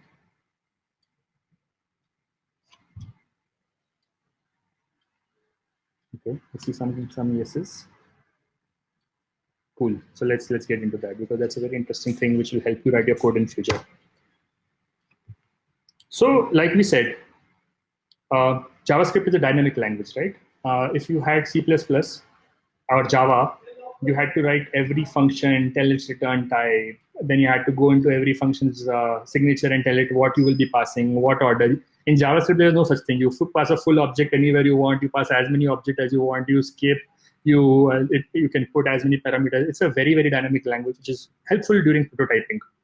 So it is great for humans to write. Like, how many JavaScript lovers here? Like, if you're a lover, type lover. If you are a hater, type hater. I want to see like what is the breakup here on how JavaScript is.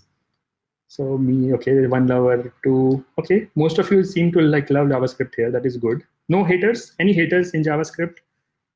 I want to see haters. Like I want, like when I started out, and I remember like this would not work properly. I used to hate JavaScript. So I could not get a hang of what the hell was I doing. Bind, call, apply, all these weird things. So I had to sit and learn it. No haters. Hate is a strong word. I mean, you don't have to permanently hate it. You can dislike it. Let's call it dislike. Chalo.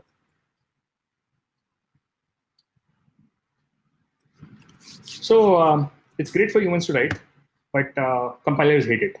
And like you can see, the reason there are so many compilers, that means they definitely don't like having to do all that work. So something like JavaScript and Java is very happy because it gets bytecode, which is already quite optimized, and it can create it into machine code very quickly because it understands bytecode, and it's pretty optimized from the main code, which was like the source code which was given. But JavaScript, there is no such thing here.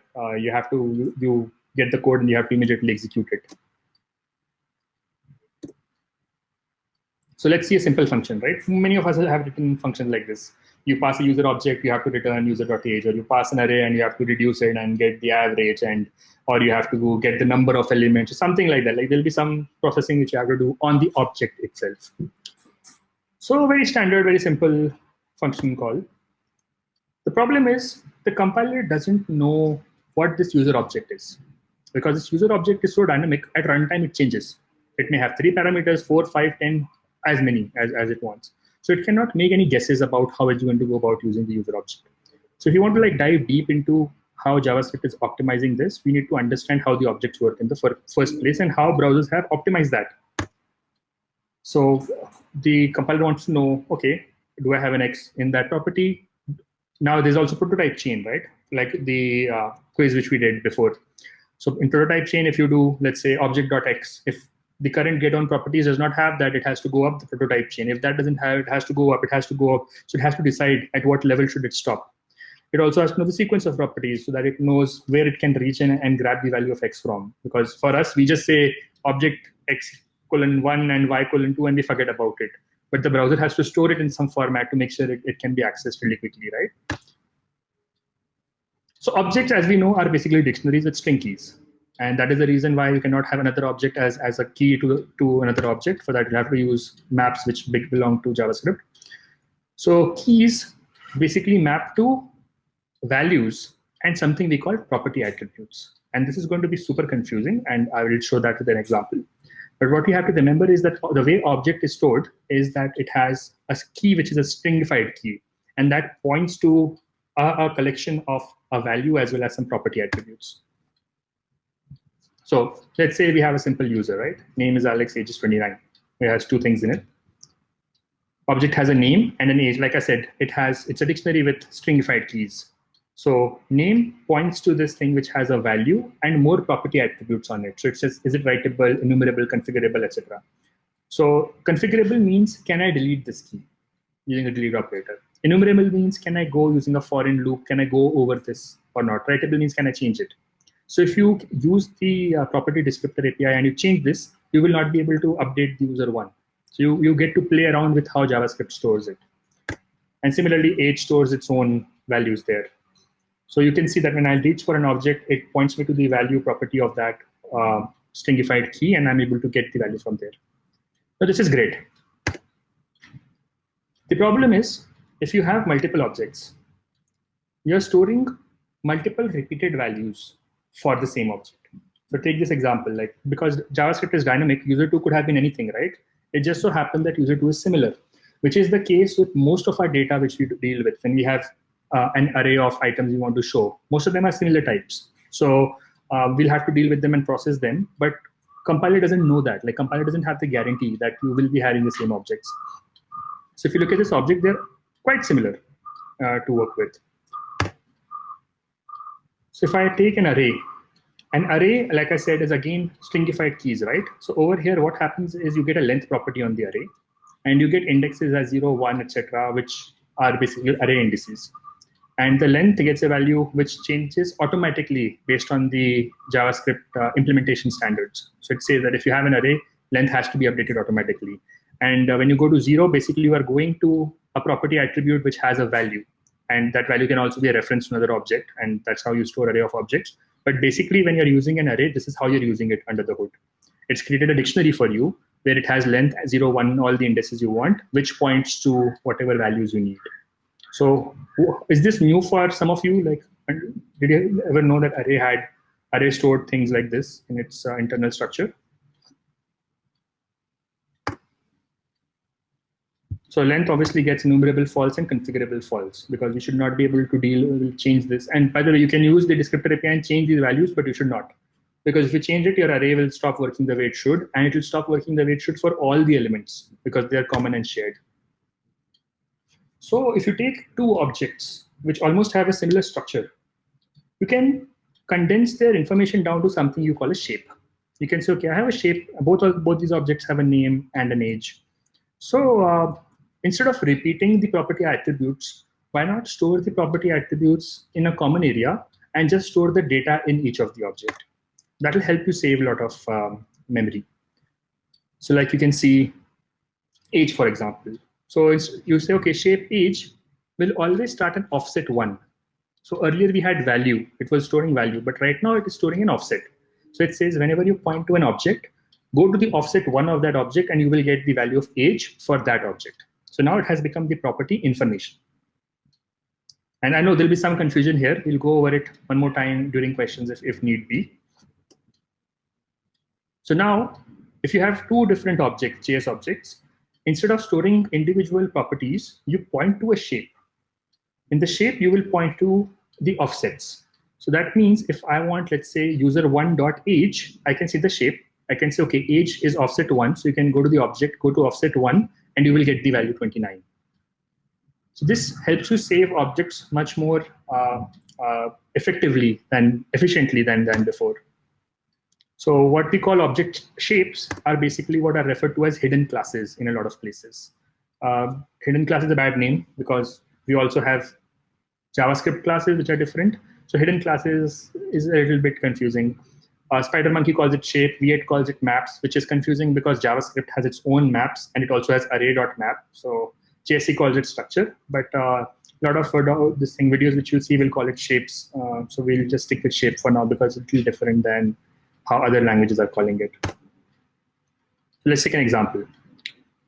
So let's say that I have a user which I start off with. This is how we code, right? We create an object, we give it user1.name, user1.age, and slowly our object gets created.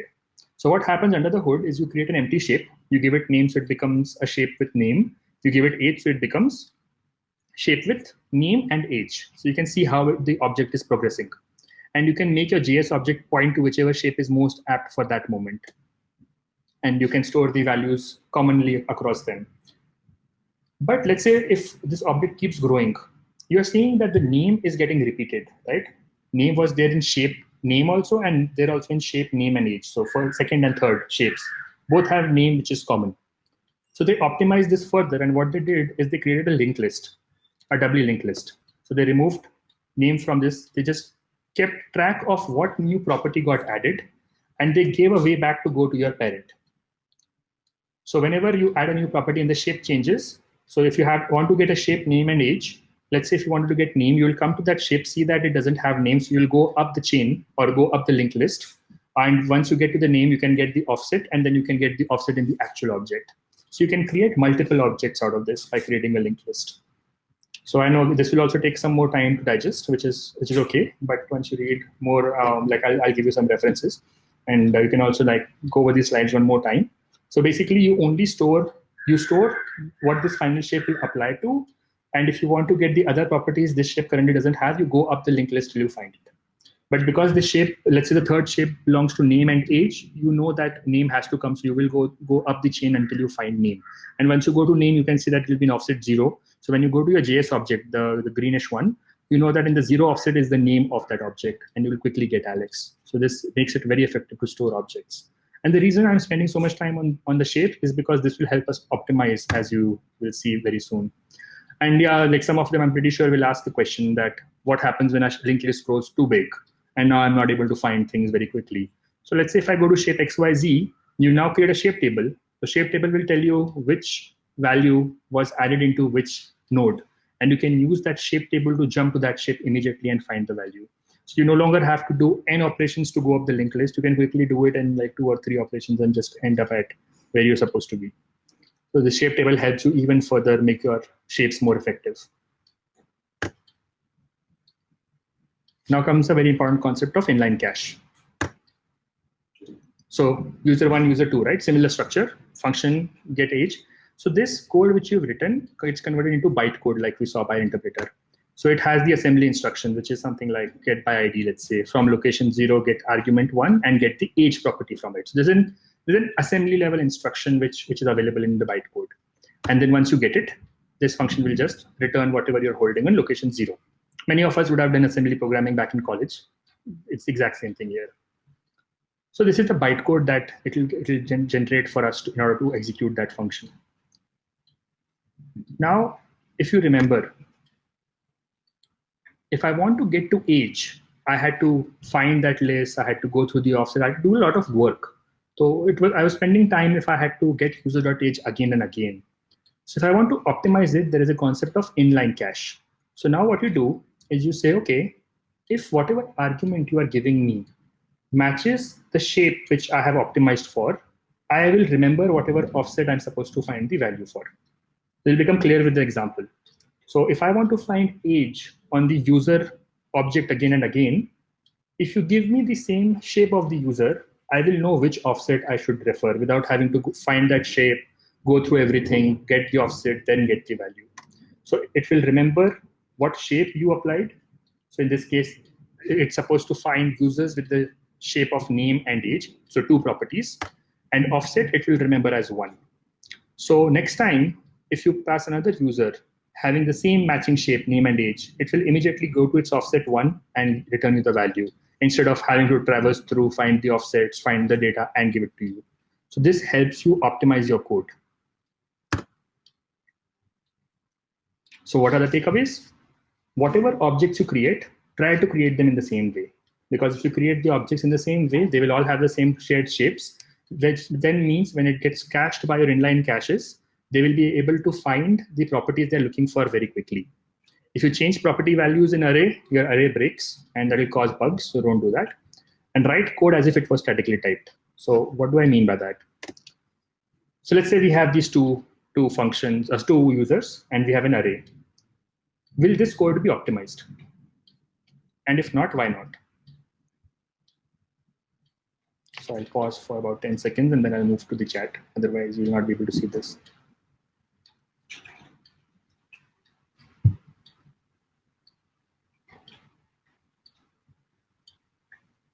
Any code snippet for shapes? No, shapes is internal, Vikram. So I'm going to put the code back. Do you think that this version of code is going to be optimized?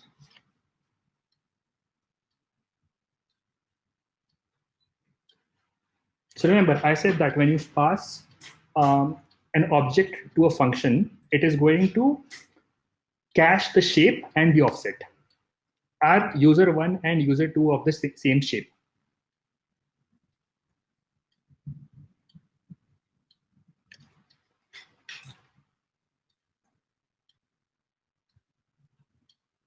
So a lot of people say yes. Remember, like I said, shape is the linked list of properties that are added. In user one, there are three properties: name, age, and is paid, user or not. User two only has two properties: name and age. So these are not the same shape, which means when you run this again and again on the users, even though it caches, okay, I need a shape with three properties, when you pass user two into it, it will say, oh, I did not match the shape, so I cannot use my optimized code. I will use my de-optimized code. So it will de-optimize itself and run the code. So you will not be able to leverage the previous value from user one. So any idea how you can optimize this code?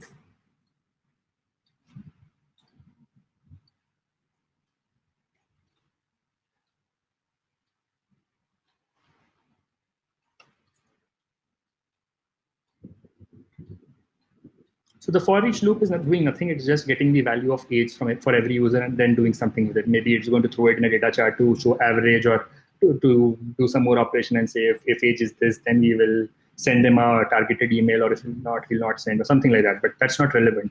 What is relevant is how you are finding age from that object. And there are actually big benefits. Like a lot of time your code increases by a factor of multiple digits because of this. So let's see what people are saying. People are saying type checking, add null key. Okay, Keshav is on the right path. TypeScript, define user one as user two. Not really, because you want different values. Create a single object with three keys. I think you mean like always have three keys into that, right? TypeScript by setting default values by using same shape with three keys. So yeah, you're right. So what we can do is, if we change user two to have a third property called is paid user, and we make it undefined because you don't know if it's false or true, then now user one and user two have the same shape, which means when it runs through the code, it will say, oh yeah, I know user two. It's exactly like how I processed a previous user, which was user one. and I had remembered the offset of age in that, which was on the first offset, the second position. So it will be able to fetch that data very quickly from that list instead of having to de-optimize and then go through the linked list chain, go through every different, because right now it's 3 properties, right? It may have 10 properties, 20 properties, who knows? So if it's 20 properties, that is a lot of steps to find it, which you want to avoid. So you try to make sure that the code always has same shape. So it's kind of like writing a static code where maybe you're passing data in a particular way. So another example is if let's say you have a get full name, instead of passing an object, because object can keep changing, you can have 3 properties, 5 properties, 10 properties. Try to write code which has more defined argument list. So if you have more defined argument list, it will remember that shape and say, okay, I remember that this function only has 2 parameters, both are strings. If that happens, then I can process and do all these optimizations and work quickly. But if you pass an object, it has to always match the object, the shape, and all objects may not get matched with proper shapes. So you try to write JavaScript as though you are writing a statically typed language. If you do that, the optimizing compiler will help you a lot. So you help him, and they will help you speed up your code. So now a lot of people will ask, okay, where should I start? So I'll say go into your developer tools and get a good hang of what each developer tool is doing. Because every developer tool is there for a reason. You need to know why it is there. When you know that, you'll be exposed to what different things exist when your page loads. So you have inspect elements, you have your console, which helps you excuse me, debugger. Learn to use a debugger really well, because that will help you in the long run a lot. A lot of time people will say we'll just use console statements. They're good to get started with, but the problem with console statements is to put the console statement, you need to know where the error is happening. Otherwise, if you knew where the error was, you'll just sort it, right? But console statement is basically trial and error, and it wastes too much time. But if you can trace your code in every step, it becomes very helpful to know where something is breaking. And the other thing is sometimes you leave console statements and it goes to production, and then you get scolded by your team lead. So that also gets avoided.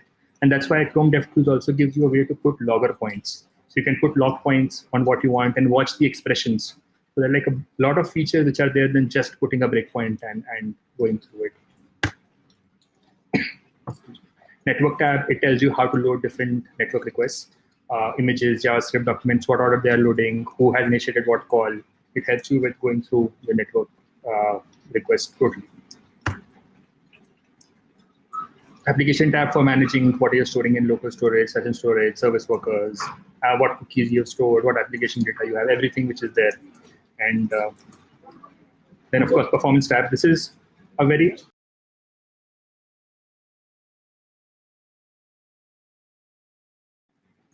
sorry. So yeah, performance tab, right? I have some good videos I can share with you about how to use the performance tab, but this gives you a very detailed view of what's happening with your code in the segment you recorded, which can help you find what's taking a lot of time and give you this. It gives you like too much information, but once you get a decent hang of it, it becomes easier to go through and find what you're looking for. Audit tool is a very helpful friend. Auditing tool is nothing but running some basic tests and seeing the initial problem with your site. So it's not the end point, it's the starting point. Like you have to make sure there's no problem in the auditing tool, then you go and optimize everything else. But do remember, whatever auditing tool tells you, take it with a grain of salt, because your perceived performance is a very separate game than real benchmarks. So how your user feels the site is loading is different from how it is actually loading. So know the difference and make sure you play into its advantage. Pick up a framework, at least start with React. A lot of people are using it, and it's a good starting point, easy to learn. But also try to get some more understanding of what other frameworks are doing, so that when the time comes, you can make an informed decision. I've seen a lot of time people just stick with one framework or one library and they don't explore. There's a reason why different things are doing things different ways. And sometimes it helps to get good ideas from other frameworks and libraries and integrate them in your own code. MD and docs, definitely go and read through documentation. Don't just do tutorials and YouTube videos. Always try to read from source and understand what different things are doing and what APIs you have available. Like I said, don't skip learning JavaScript. It does a lot of things very wacky, like we saw in the quiz. So once you have a firm understanding of the way it is doing things under the hood, you'll be able to do things right away and give good experiences to your user. This is the video which I was telling you about by J. Karchiwal. Definitely go and watch this. It's a long video, but it walks you through a lot of important concepts of what's happening in a browser. Sorry. So definitely go watch this multiple times. If you have any questions, put it in the Discord chat. Make sure that you understand this video very, very thoroughly. Because if you do this, a lot of your quirks which you're going to face in future are going to be straightforward for you. And like we said, like view the steps that happen: pass, style, layout, paint, composite, and rendering. So anything which you're doing and changing in this pipeline affects the rest of them. So you don't want to do that. This is one quick view of how the entire internet is working. So take a moment to read through it. I'll be right back.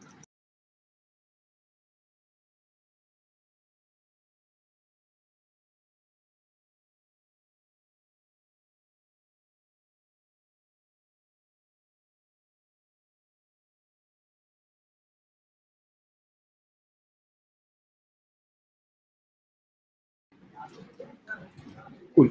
And yeah, so cache, internet, request handling, HTML, CSS files, creates DOM, throw it to the style engine, creates layouts, takes media, creates layers, paints, quickly converts layers, which composites, and you get your site. Right? This is how basically your infrastructure looks like one simple image. I mean, of course, there are more processes that happen, but if you have to remember what's happening with your pages, this will be a good one single picture to remember. Take a screenshot if you guys want to do, and plus it will be in the slides. But if you want to share it with the friend.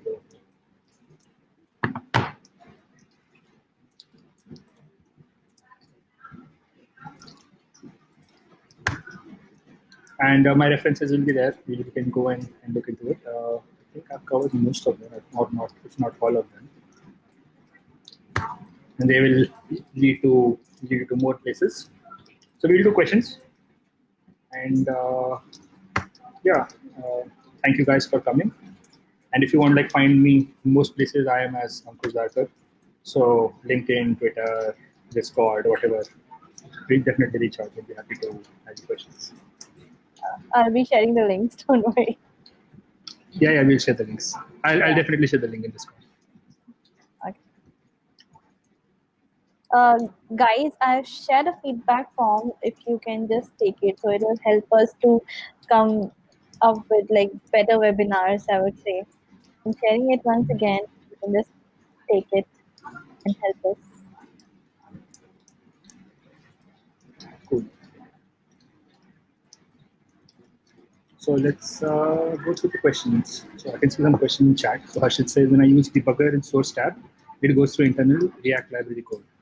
But I wanted to go through my written code. So Harshit, in Chrome and Firefox, there are ways of black boxing scripts. So when you find those files, you can right click on and say black box script. So next time when you debug it, it doesn't jump into code in those files. And it's actually very helpful to stay in your application level code and not get into the framework code. That helps. And Sahil says, people suggesting that we should pass objects to functions so that make use of object restructuring, but that works against this optimization.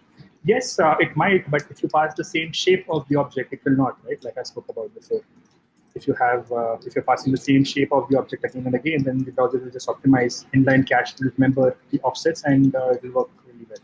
And what I showed was a very, very simple example.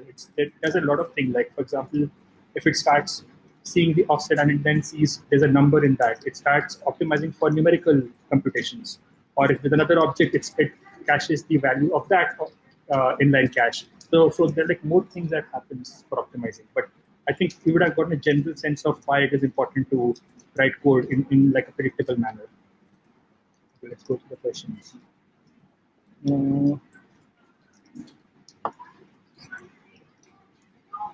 How to get upload directory event in Google Chrome? I do not know that. I have to see. How does the browser keep track of the position of an event when we are typing inside? Does it maintain an array of coordinates of characters, or it refers to any change in the first position? No, I think it meant, like I said, it tracks every XY and passes to the render process, and then render process decides what to do with that value. Like it does a hit test to see if there is something worth doing there. But I don't think that happens during typing, because typing is a key press event and it's a discrete event. So it has nothing to do with XY. It just says, okay, A was pressed, and then it decides how to show that A on the screen. Is web worker a step towards parallelism? It's a way towards threading. Parallelism, yes, like it's definitely there to speed it up, but it doesn't speed up your main operations. It speeds up a portion of your task that can be given to it, but it doesn't help you with, let's say, speeding up your CSS, which is important for us, right? Many of us don't even have to work with web workers, but we want that when CSS comes, it should get parallelized and optimized as soon as possible. So we looked into how Firefox was doing it. So the answer is yes and no. It's a parallelism. It's not the parallelism which we are looking for. We are looking for parallelism in our day-to-day operations. How is hoisting implementing interpreted language like JavaScript? So it's one pass. It fetches all the references. It has to do that because if there are any recursive operations, it has to maintain closures for that. So one pass has to be there to like get a sense of which variables are hoisted. How did you learn all these things? A lot of new things learned. Thank you so much. Oh, my pleasure that you learned a lot of things. A lot of it is reading different articles from different times, watching different videos from different conferences, trying to like dig deep. And oftentimes, like right now, I try to give you a simplified version, and even that simplified was a little complicated. Hopefully, like you picked up things from there, but there are like a lot of complicated material I have to go through. My ultimate aim is to get into Google's Chromium source code and try to like understand that. I gave it an attempt some 2 or 3 years ago, and then it felt very complex. So I had to get a firm understanding of other things first before diving in. Is it good to use object has own property? I found it a bit slow sometimes. I mean, like it will depend on your use case, right? My general advice would be not to have object which has too many keys because of the linked list which we saw, right? But I don't see why not, right? In fact, has own property should be quicker than going up the type chain. This might help clearing the confusion whether JS is compiled. Okay, that's nice. You don't know JS. That's a what is that? Does TypeScript help the browser with forming these shapes? TypeScript helps you on your high-level code from trying to write statically more. Um, After your TypeScript code eventually gets compiled into JavaScript code, right? So again, browser does not care if you wrote in TypeScript or if you wrote CoffeeScript or whatever. Browser only gets JavaScript. There is like for the only benefit is for you during compile time or pseudo compile, like and it goes through the compiler from the TypeScript Babel compiler, and it tells you some errors that would have occurred which would not have been caught in JavaScript before the code was pushed. So, like for example, having proper defined types for the function in example I saw, right? You can now in TypeScript write that there will be two parameters with string and string, and somewhere in your application code, if somebody tries to pass something else in that function, you will get a compile time error saying, or rather transpile time error which says cannot do this because you said that it will be string and string, but you are now passing number and int, so I'll not look into it. So it helps more from the developer's perspective, but from browser perspective, there is no TypeScript, only JavaScript. How is browser debugger implemented internally? That is a great question. I have almost no idea about it. That might be a good thing to look into. But like if that is there, if like I would say that there are certain hooks in the interpreter or the compiler which is built to the code, and you can pause and like go out do other things, get a snapshot of the closure it has at that point, and do operations on it. Like I would imagine it's something like that. How to decide whether to use React or Angular to web application? There is no single answer. It depends. It's always a question of, like, first and foremost, also familiarity with the language. Then it's the kind of project you're doing, whether you need just the UI there or you need like the entire framework to be rewritten. And with experience and with more reading up and comparing and seeing the pros and cons, you finally make the choice if it's going to be React or Angular. It's trying to choose the good tools for the good job. Are you guys getting a lot of noise of the rain behind? No? When I use debugger in sources tab for React, it goes, but I just only answered that. When are you uploading the recording of the session? It will be uploaded on YouTube. So people who are subscribed by email should um, get an answer there. And the YouTube video will have a link of the GitHub page to download the slides. How will the performance be affected where elements are passed to socket connection? I don't know. I've never tried that. Cool. Any more questions, guys?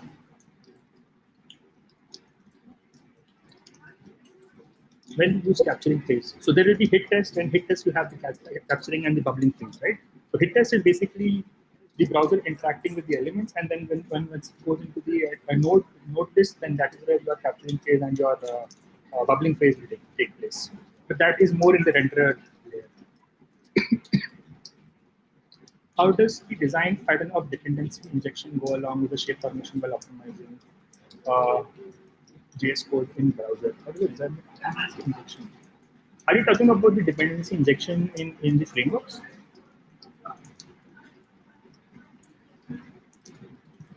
WebView and web browser, how about the performance issues?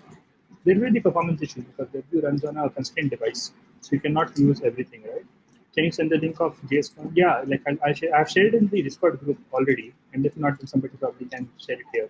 But make sure you definitely watch it multiple times.